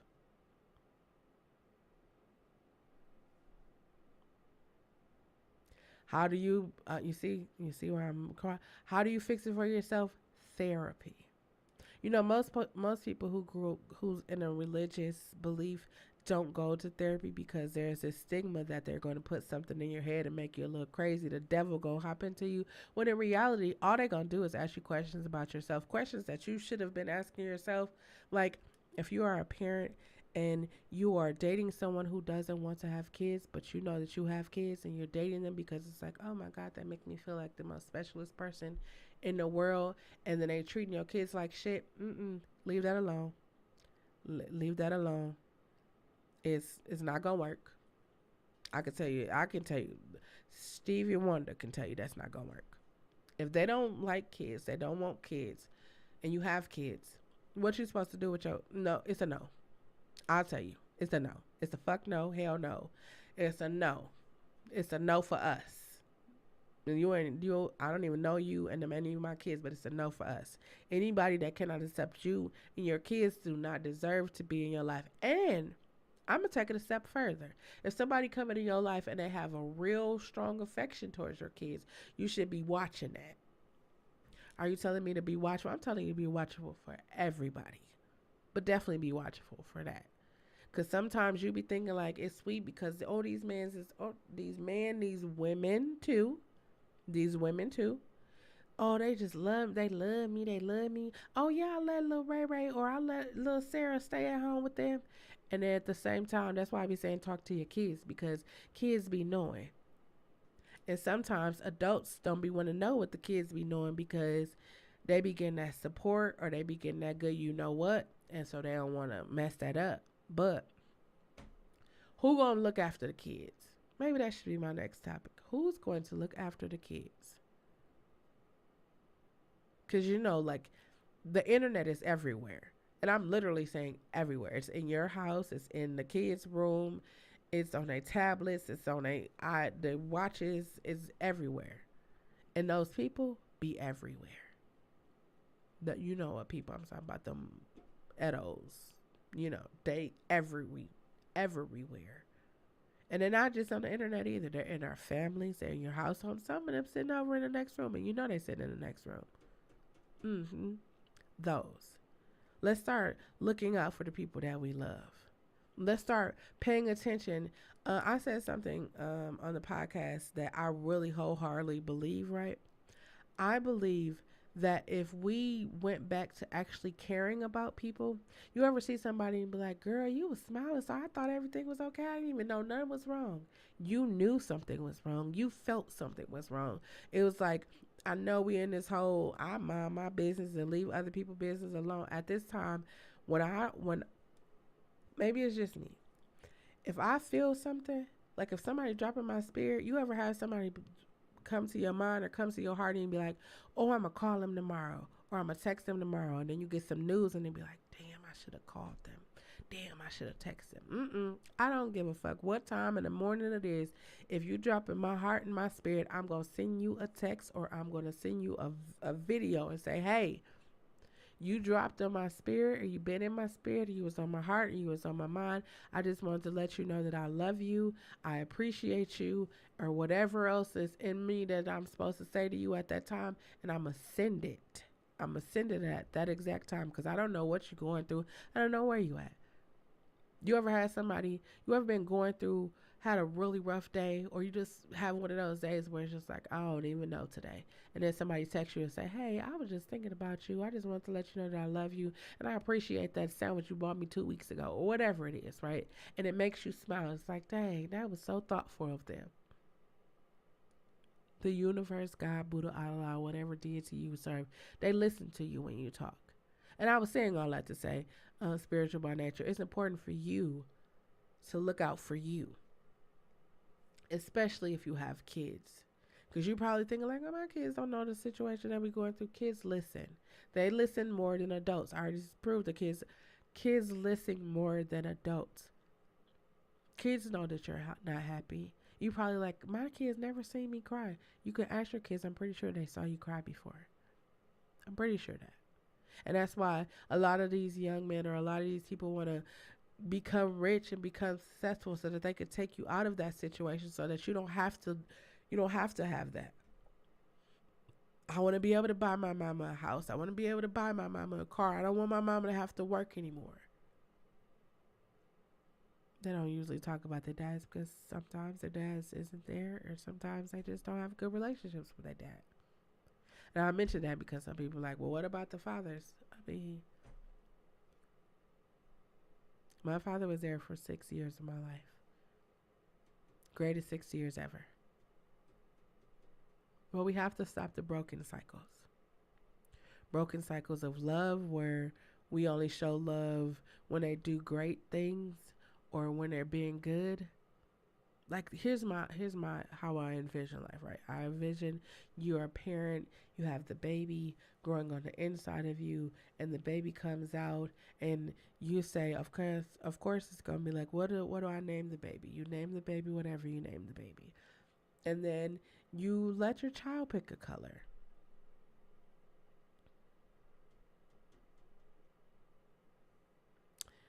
Yep, that's what it is. Spiritual about that's what it is. If we allow we if we allow people the space, if we allow them the space, like I feel like um so there's like my mom has 4 kids, right? Let me make sure I say this right. She has 4. I'm the oldest, and my youngest brother he's in his 20s. So it's 2 in the 40s, one in the almost getting out of the 30s, and then one in his late 20s, right? So I be telling them, I said, me and the older of us, like life was like what it was. Like I'm not gonna act like my life didn't get hard until I went to the cult. Other than that, my life was great. I grew up in a family that communicated. My mother was taking us on trips, and we was always, I realized as a 42-year-old woman, I lived a privileged life. I'm not even going to hold y'all. I realized when I look back at my life, the only trauma I had was when I went to the cult. That was the only one. I narrowed it, went back to therapy, put it all together. That was the only trauma I had. Before that, my life was good. So, but when I think about my older siblings and my younger siblings, it is definitely a difference. Like we worked to get shit up out the mud, right? We were working at 14 and 15, right? These kids nowadays, people nowadays just be like, they don't want no job. They want you should be taking care of them. You should do all of those things, right? I remember when I first broke up, right? don't know if there was like a hey, she is single right now. It was so many old white men in my DMs like, do you want to be my sugar baby? I don't want to do anything with you. I just want to talk to you. I said, wait a minute. Are you trying to send me a sign? No, I'm just playing. But I was just like, wait a minute. What is going on here? What's a sugar baby? I completely lost. I'm trying to tell y'all. When I seen them dollar signs, I was like, wait, whoa, whoa, whoa, whoa. People are actually, and then I started seeing things like OnlyFans and all this other stuff. I was like, whoa, we done moved past all the places that I thought I had just arrived at some of these places. Oh, they already over there in the metaverse. Do y'all hear me? People are already over there in the metaverse. I'm in the metaverse too, but it scared me at the amount of things that was coming at me. And I'm thinking I'm a grown ass woman, so if kids are in the same spaces, because y'all know kids be on Facebook, kids be on Snapchat, and kids be on all these fucking things. If it's coming at me at this level, I can only imagine what is coming at these kids. Like, and if I'm like, I know they got to be feeling some kind of way. So I'm saying, if you are a parent, protect your child, protect your young adult, protect your teenager. Talk to them. You know how you sat in that situation because you felt like you loved them and you could actually change that person, and you see your daughter or your son in that same type of situation. Say something to them. Talk to them until you blue in the face. Because you already know you already know where that situation is going. And if you haven't been paying attention, especially since the lockdown, um, a lot of people have been taking matters into their own hands and unaliving a lot of people. And we don't want that to be your son or your daughter on either side. On either side. We don't want that to be anybody that you love. We want people, it is my objective in life to let people know that they are loved and that they can overcome anything that life presents them with. That's like why I do the nurturing conversations, because I want you to have a safe space to feel like you can come and talk. I want you, even if you never type in the chat, even if you never come on the screen, I want to be able to say something that makes you think like, damn, maybe I need to go to therapy. Or damn, maybe I should go ahead and start this business. Maybe I should start this fucking YouTube. I be talking about I'm going to do YouTube, but I don't got no lights. I don't got nothing. Listen, I got a fucking lamp right here in my iPhone. A lamp. When I say a lamp, a lamp. It's a lamp. You got to use the things that you got until you can get the things that you want. Now you probably saw that there is a light right there, but that's because I was previously in a relationship with a photographer, so I got all kinds of stuff. Anyways, but all you need is your phone and a lamp, and you can start your YouTube. You probably been want to do a lot of things, but the people around you have been so negative about why you want to do that. You don't got to do that. That's the whole make you feel like you're better than them. And that's the thing, right? I didn't want to feel that. I didn't want to do that. And I went from being this big ball of, I'm going to do everything I ever wanted to do in life. I'm going to be a fucking astronaut. You 42 years old. You can't be an astronaut. Watch me. I might not be the astronaut that go out there in space, but I'm going to be the astronaut that be sitting up in there figuring out how you going to go into space. I'm going to be an astronaut. Even if I don't be no literal astronaut, but I'm going to figure out how to get you as high as I can get you and bring you back down and ask you about your experiences. I'm going to be an astronaut.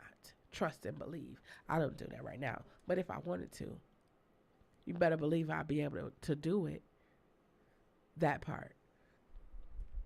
That's where I'm at with my life. Whatever I put my mind to, I'm going to do it. I said for March, it's March Madness. You know, it's like basketball, but I'm going to turn March Madness up to a whole nother level. Y'all should join me. If you haven't already, go ahead and click that subscribe button, because I'm going to take y'all on a journey with me. I'm going to take y'all on a journey with where I've been doing in February. I haven't really posted in February, partly because it's a really sensitive time right now. In my personal life, it's a really sensitive time. And I'm giving myself that time. I'm caring about myself in the manner of that time. And I'll be back in March. I'll be back in March and sharing everything, that I experienced in February, all the things that I accomplished in February, the cycles that I have broken and how I have broken those cycles. Actually, I could tell you about how I've broken those cycles right now. Many of those cycles I've broken by just being honest.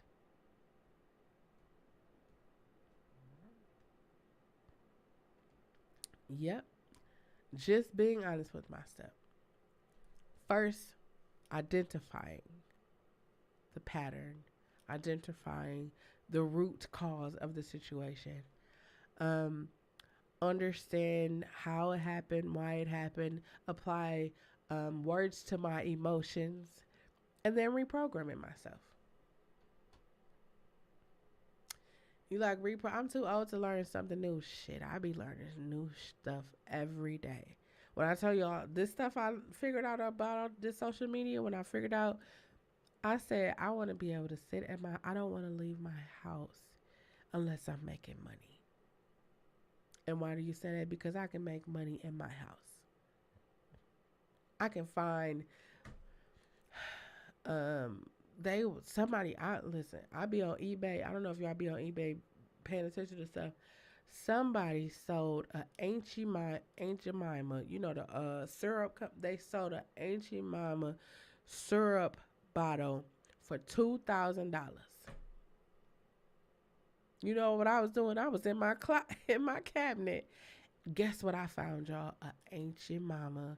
It's called a Miss Pearl Company now. I found one. I said, "Oh, I'm gonna put that back up there, cause if I get into dire straits, I know I could go to eBay and somebody will buy that off of me. If you go to eBay and look it up right now, it's stuff selling there. I be thinking about puzzles. I got a piece of art in my house. I buy artwork, especially if it's an up and coming person. I be buying artwork all the time, cause I don't know if y'all be knowing, like parents, you like, oh my god, send my kid to art school. I don't know, but people be selling art for like it probably look like just a hand with some squiggly lines in it, and somebody probably see Jesus on the throne and pay $125,000 for it. You never know. We never know. So I be, keeping stuff. I got guitars, I got instruments, I can paint and I can draw. So hey, I be getting it in from my house. I go outside. I'm going outside in 2023 because I'm gonna be outside. I'm trying to see London, Italy, Saint Lucia. Um, I definitely want to go on another cruise. I definitely want to go to Alaska. Y'all see, I got all these plans, hopes, dreams, and aspirations, and I'm gonna get there in 2023. Cause I'm gonna get there. You know what? I appreciate you, spiritual by nature, for coming and sharing that. Oh, my life. Oh, wait. There's a lot of things in my life changed after, but 2023. This time last year, I thought I was bloating, and I fell down 5 stairs, and that's important because I wasn't gonna go. Again, I thought I was bloating. I went to the urgent care. They sent me to the emergency room, and they're like, "You're hemorrhaging, and you have a mass growing on the inside of you." And I was like, okay, I gotta go back home because my mother around this time had just had a series of strokes. So she had they were like, weren't you just here? Yes, my mother had just got released from the hospital and I was there with her. That was so ironic. And so they're like, we need to fly you over to this other hospital. Uh, I'm gonna fly you over to this other. We gonna fly you over to this other hospital. I said, what you're not gonna do is fly me anywhere. I'm gonna stay right here. Y'all gonna release me. I'm bargaining. It wasn't dawning on me what they were saying to me. I was just telling them what I was going to do. So they're like, you're hemorrhaging, your cancer antigens, and we can't let you go until this is taken care of, right? So I'm like, y'all can keep me until y'all we can get the hemorrhaging. Once the hemorrhaging is good, then I gotta go tell my mother, what's going on, because I can't let her just, I gotta make sure she know. I gotta ease her into it, because my brothers, they just gonna be like, oh yeah, she at the, and then she gonna be worried. Hey, Jamila. Um, so I leave there. Or of course the hemorrhage. Let me say it. The hemorrhaging stop. I leave there with the promise that I will go to the cancer treatment center at Freighter where I live, um, and I would, start going through the process of cancer or whatever. And so I go home. I'm trying to figure out how to tell my mom, who has just had strokes and she's still dealing with some things, and how to tell my family what's going on. And so I decide not to tell them. And then I go to the cancer center and um, understand the severity of my life. I'm sorry, y'all. I realized this when I was talking about this on a podcast, that the only thing that have ever rattled me in my life is cancer.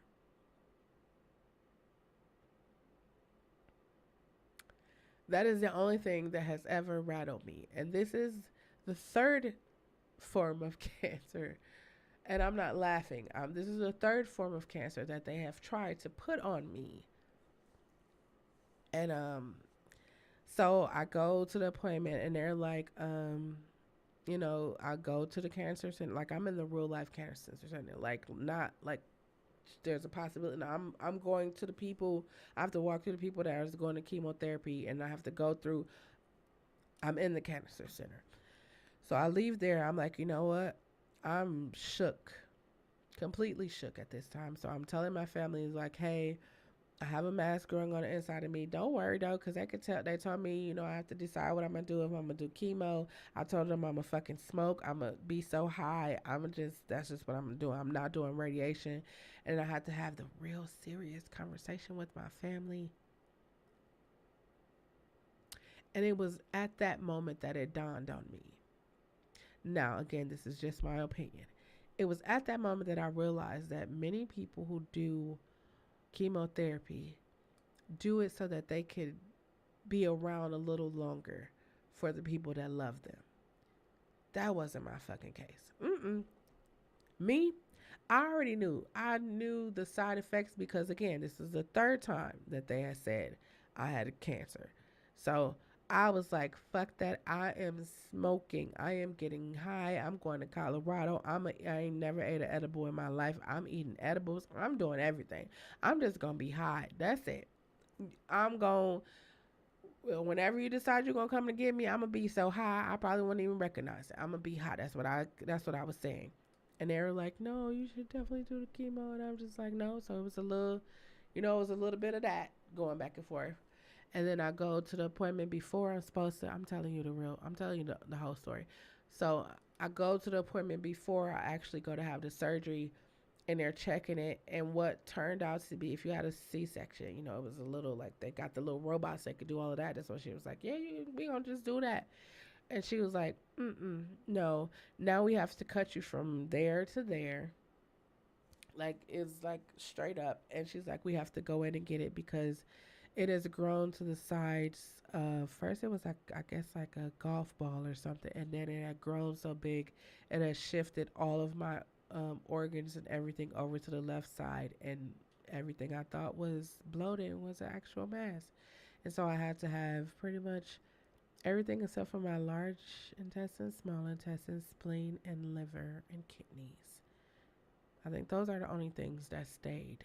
Everything else gone. And so I had to wait 12 days for them to determine that I did not have cancer. Roughest, most amazingest 12 days of my life. And I say roughest because cancer is fucking rough. Even the thought of having cancer is fucking rough.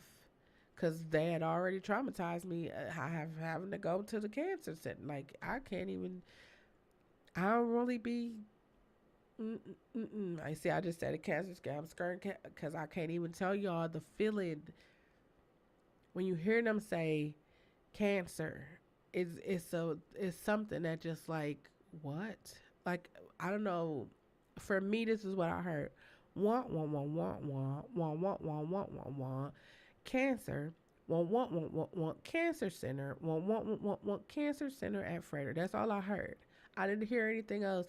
And then this is again the third time that they said I had cancer. First it was uh, breast cancer, then it was ovarian cancer, and then I didn't even ask them what cancer this one was because I was just like, I'm so fucking sick of cancer, and I ain't even had cancer. Let me tell you how ironic it is. I was born June 26th, so I'm technically a cancer. That's some fucked up shit for you, I tell you.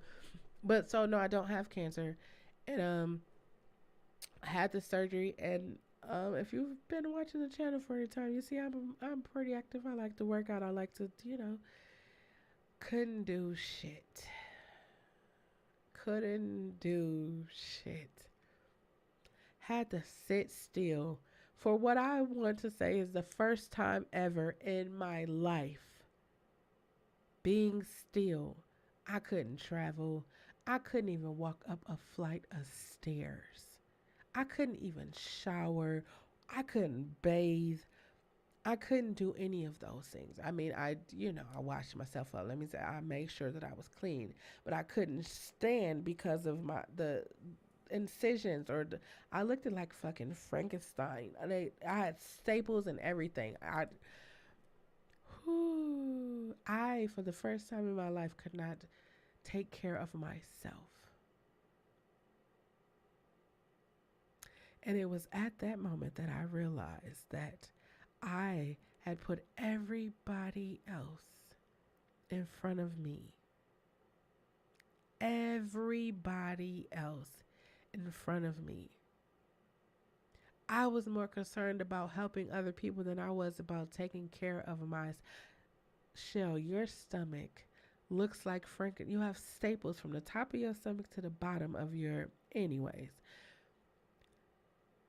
girl, go sit down somewhere is what I had to keep telling myself. It's okay. You can't do that. It's okay. And I was surrounded by people who loved me enough to say, I understand that this is new for you, but let us do it. And I was surrounded by love and I was surrounded by people. I'm still surrounded by people. And it was the first time. It was a lot of firsts. I'm telling you, I've been breaking cycles on this journey of healing self-discovery. It was the first time in my entire life that I have allowed anyone to love me. The first time. When I was explaining it to my family, it's like people love you, right? You know people love you. I guess that's your mama, your sister, your brother, your nieces, and for your kids. You know they love you, right? But it's another thing to know that they love you. Like, I didn't have to worry about anything. I was previously worried about everything. Everything. Now, I didn't have to worry about anything because I was so surrounded by love. When I was going into surgery, right? This is important, and I'm saying this in case you have to go into surgery or anybody you love has to go into surgery. This is important. Take notes. It is important for the surgery team to have smiles, to be upbeat, to be energetic, to have had a good night rest. That is important. That was one of the things that I stressed highly. You're not about to work on me you can't smile, you can't laugh, you had a really tough night. That's why can y'all send the nurses? I wanted to talk to everybody on my surgery team. I need to know what your spirit was like and not whether you went to church. I need to know that. I need to know what your presence was like at that time. Because if you were tired, if you were any, I don't need you to be in here because this is serious. I went in at 6:00 in the morning. I hugged my mom. I hugged my other brother. Of course, I talked to everyone else before I went that day. But those were the two people that was there when I went in. And I was just like, I love y'all and I feel loved. And I wasn't scared at all. I wasn't scared at all. I felt loved. I have felt loved. I have felt loved in a sense that I have never felt loved ever before in my life. And then I realized it was I allowed myself to love me, and me allowing myself to love me opened the door for everybody else's love to come in. I've been trying to figure out how to like break that down, but I can't because when I think about it, right? When you break cycles or you break shit off your life, you open the door for opportunities. You open the door for love. You open the door for confidence. You open the door for self love. You open the door for all of these things that are new, right? And so I opened the door, and before I would have been quick to shut the door, but it would have been shut it. It's a no. It's just no. I opened the door, and the doors have been open ever since. And I've been enjoying life. I've definitely been enjoying life filled with love. And I said to myself, I wish that everybody could experience what it's like to be free. And you probably think like, girl, I'm free. I ain't locked up in them. But no, you're locked up in yourself. You want to start that job, but everybody around you be asking you why you want to start their job. You think you better? You just like us. You came from the same place as us. Even your own family members. But you should do it because if you have kids, you want your kids. You don't want your kids to be working for people that don't value them.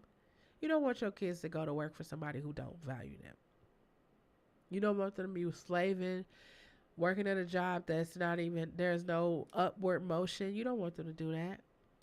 That's why you're trying to become an entrepreneur, so you can show your child, like, if they want to sell clothes, lip gloss, slime. Y'all remember when slime was booming? People was making it, helping their child make slime. And I be telling my nieces and nephews, I be telling my brothers all the time. That's why I tell my brothers. I was like, I think he was 8 at the time.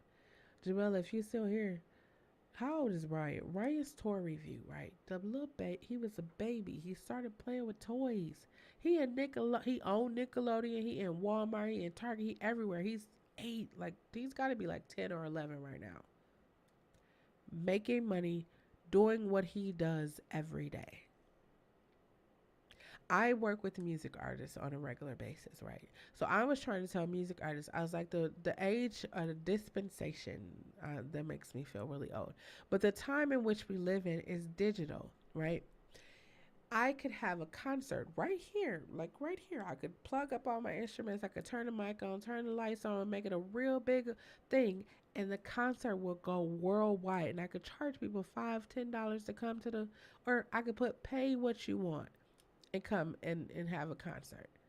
And I be telling artists that this is the best way to get fans or build relationships with fans. And they be looking at me like, I'm not comfortable with being in front of the camera. And then in my mind, I be scratching my head like, but you want to be a celebrity. You do know that we be seeing, y'all ever notice we be seeing pictures of celebrities and doing things where it's just like, ooh, I wouldn't want no camera to be right there where I'm to this very day, I'm gonna tell you how scarred I am about the paparazzi, and they don't even follow me. I remember when Whitney Houston was really going through it, and she bought some Hormel little easy meals, right?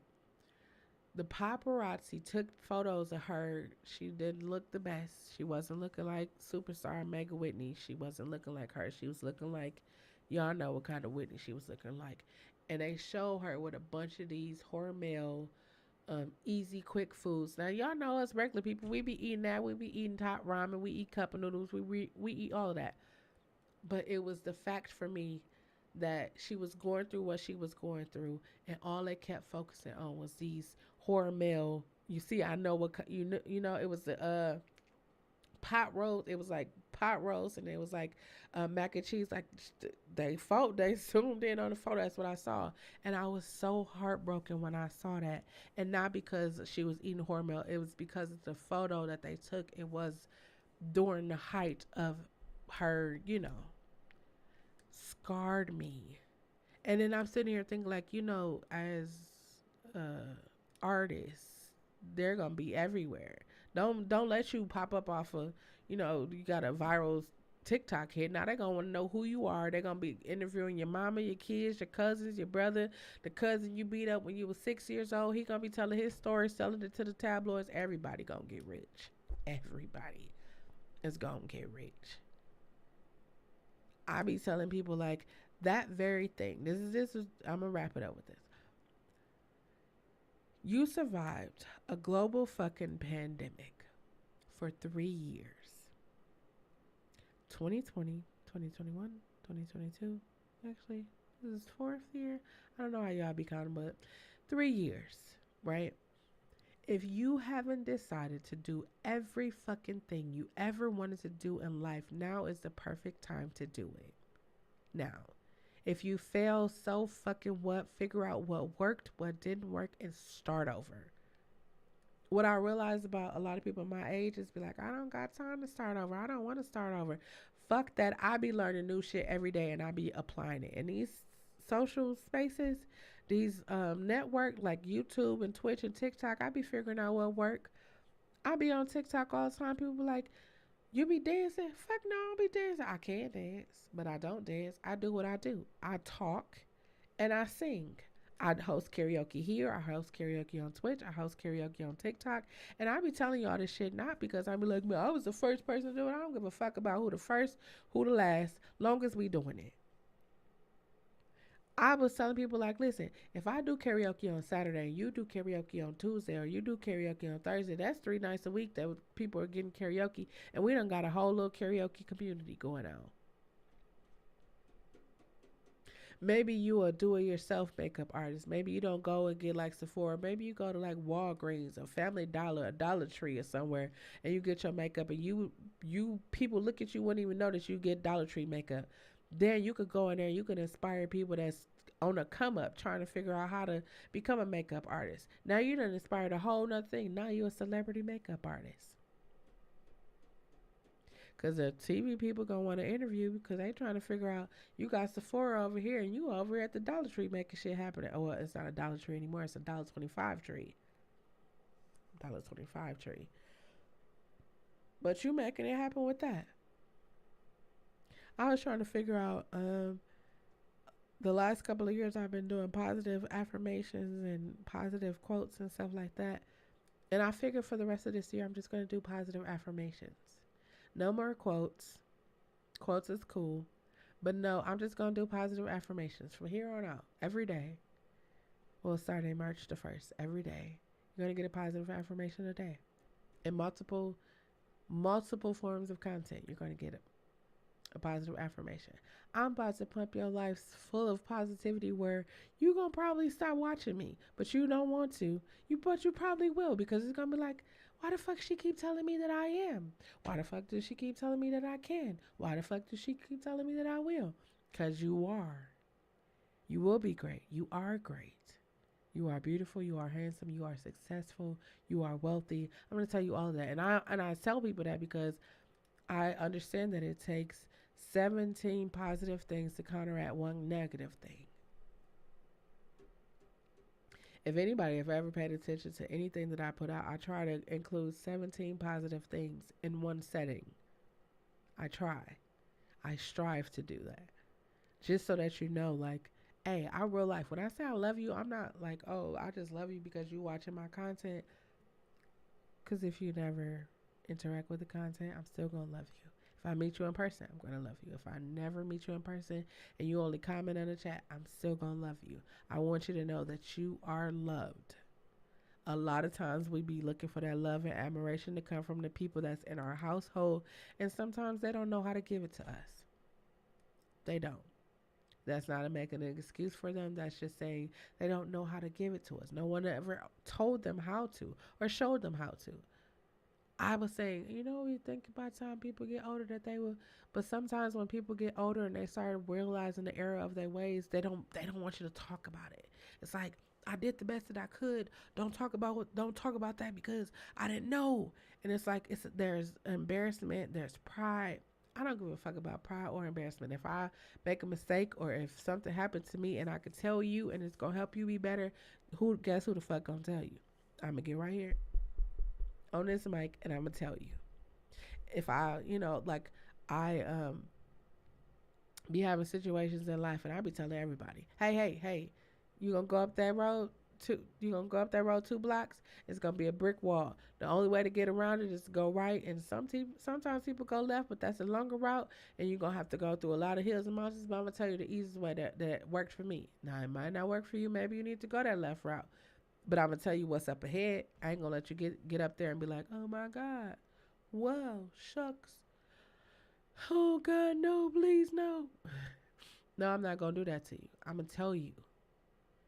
I'm gonna tell you experiences. I'm gonna tell you what it's like to be somebody who grew up in a cult and was molested, and how I struggle with a lot of things in life. I will tell you my struggles, cause not just because I want to be like, oh girl, look at me, or hey, look at me. No, I'm gonna tell you my struggles because while you might not experience it the same way I have, you have experiences in life, and you want to know if you're going to get over it. You will. You will. You're just gonna have to fight through it. But with anything in life, you're gonna have to fight through it. I know sometimes it definitely gets, you get in the thick of it.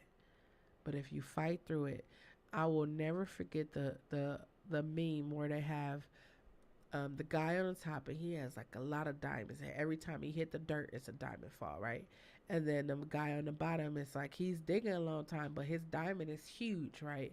And so then I guess he gets tired of digging, and then he goes up there. He's happy with the little diamonds. Me, I'm in it for the long haul. I'm thinking about legacy. Like when it's all said and done, I'm gonna be done touch so many different people, and it's not like, oh, let me touch. No, it's like I want to affect change.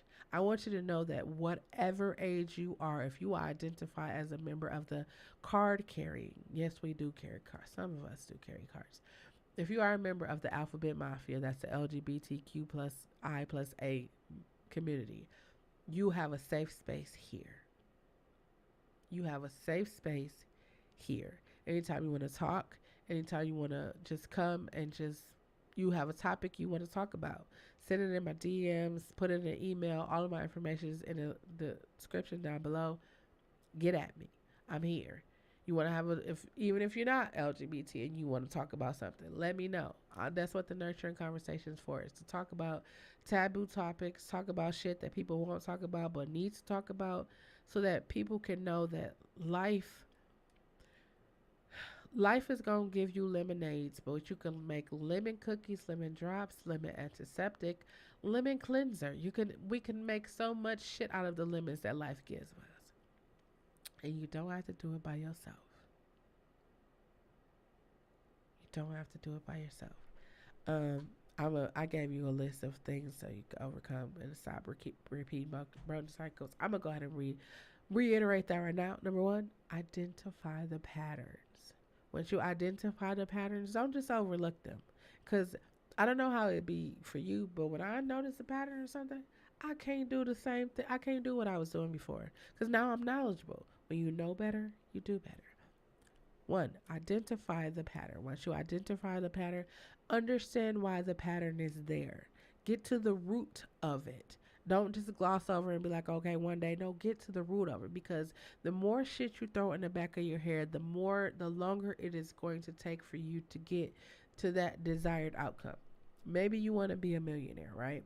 Maybe your idea is something that maybe people have already thought about it, but maybe it's the way that you think about it that will get people to support you in that. You can only get there if you rid yourself of all the things that are keeping you from being that.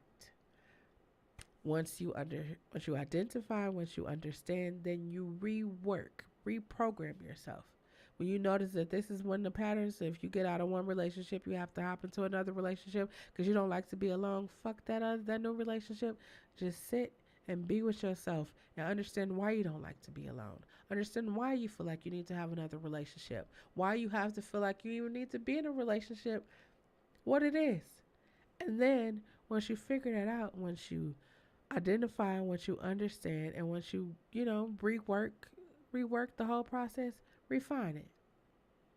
It's like, oh, I want to work out. I want to lose weight. I need to start working out. The first thing you need to do is be disciplined. You say you're going to work out 3 times a week. Even if you don't work out on the day that you say you're going to work out 3 times a week. You say, like, I'm doing juicing, right? I'm working myself up to just going back to all juice. So, of course, I'm not about to be in here eating no fried chicken, no ribs, no burgers, no fast food. I'm not doing that. I'm eating, like, I had rice and sausage today. Rice and sausage. That's it. I'm cutting everything down. I'm getting to juice because starting March 1st, I'm going to be juicing and I'm going into raw. And y'all going to see the process of it, right? But I had to get disciplined and say, you know what? I can't have a Sprite every time I want to. I can't eat cookies, cakes, and pies and be thinking that I'm going to be good. No, I have to, it's discipline. You have to discipline yourself. Discipline is the most important thing. Like people be trying to make it seem, oh, this is what you, that's a part of it too, but discipline. Because you have to be disciplined to go out to eat with people and be like, you see that slice of cheesecake at the Cheesecake Factory, the turtle, if you ever go, that turtle cheesecake or that Oreo, that be popping too. But you got to be like, no, I'm not going to get that. Order from the Slim Mirror. You got to have discipline to be able to do that, right? But that's all I got. Thank y'all for joining me for this Nurturing Conversation podcast. Hopefully that something that I said inspires you to change. Hopefully that it inspires you to be great. Thank you for coming. Thank you for talking. Remember that it is important for you to use your words because that is the only way that anyone will ever know what you are feeling or what you are thinking. I will never let a live video, vlog, short podcast, anything that I present to you go out without me telling you to love yourself. That includes your faults, your fears, your failures. Know yourself. Trust. Trust yourself. That small voice, that pit, the gurgle in the inside of your stomach or whatever it is, the goosebumps on your arms, pay attention to that. Trust yourself. And for the love of humanity, just be yourself. Why? Because you need you. I need you. This great big old world needs you to be authentically you. And anyone who cannot love, respect, appreciate you for being authentically you, they don't deserve to be in your space. Stand 10 toes down, start setting boundaries. And if you are out here engaging in adult activities, make sure that you wrap that shit up because while we are in a global fucking pandemic, STDs are still on a rise. Make sure you get your toiletries. Now, this part is really important. Listen to me when I tell you this. I don't know if y'all been watching the news. I don't know if y'all been seeing UFOs. I don't know if y'all been paying attention to the train crash in Ohio. Get you some non-perishable food items. Get you some non-perishable food items, some toiletries, some water, some disinfectant. Get you some stuff. Get you some packaged stuff. I still got my quarantine stuff. I'm adding to that daily because the world we live in right now, we don't know. And I want to make sure that, I'm good, you good. Make sure you get that so that you and your family is all right. You don't got to worry about, remember when the pandemic hit, people was selling bottled waters out their trunk and it was like $5 for a bottle of water. No. We don't want to do that. We want to be prepared. Be prepared. Hey. Anyways, that's all I got. Thank y'all for coming out, hanging out. If you haven't already, go ahead and like, comment, and subscribe. Hit the notification bell so you'll know next Sunday when I, upload another podcast episode or go live. Or if you want to come on Saturday, I do karaoke. On Tuesday, I play game nights. Or you'll just know whenever I go live or post anything. That's all I got. I love you. I hope that you have a wonderful, wonderful Sunday night. And I hope that this coming week is wonderfully amazing for you. That's all I got. Until next time, I love you. Peace.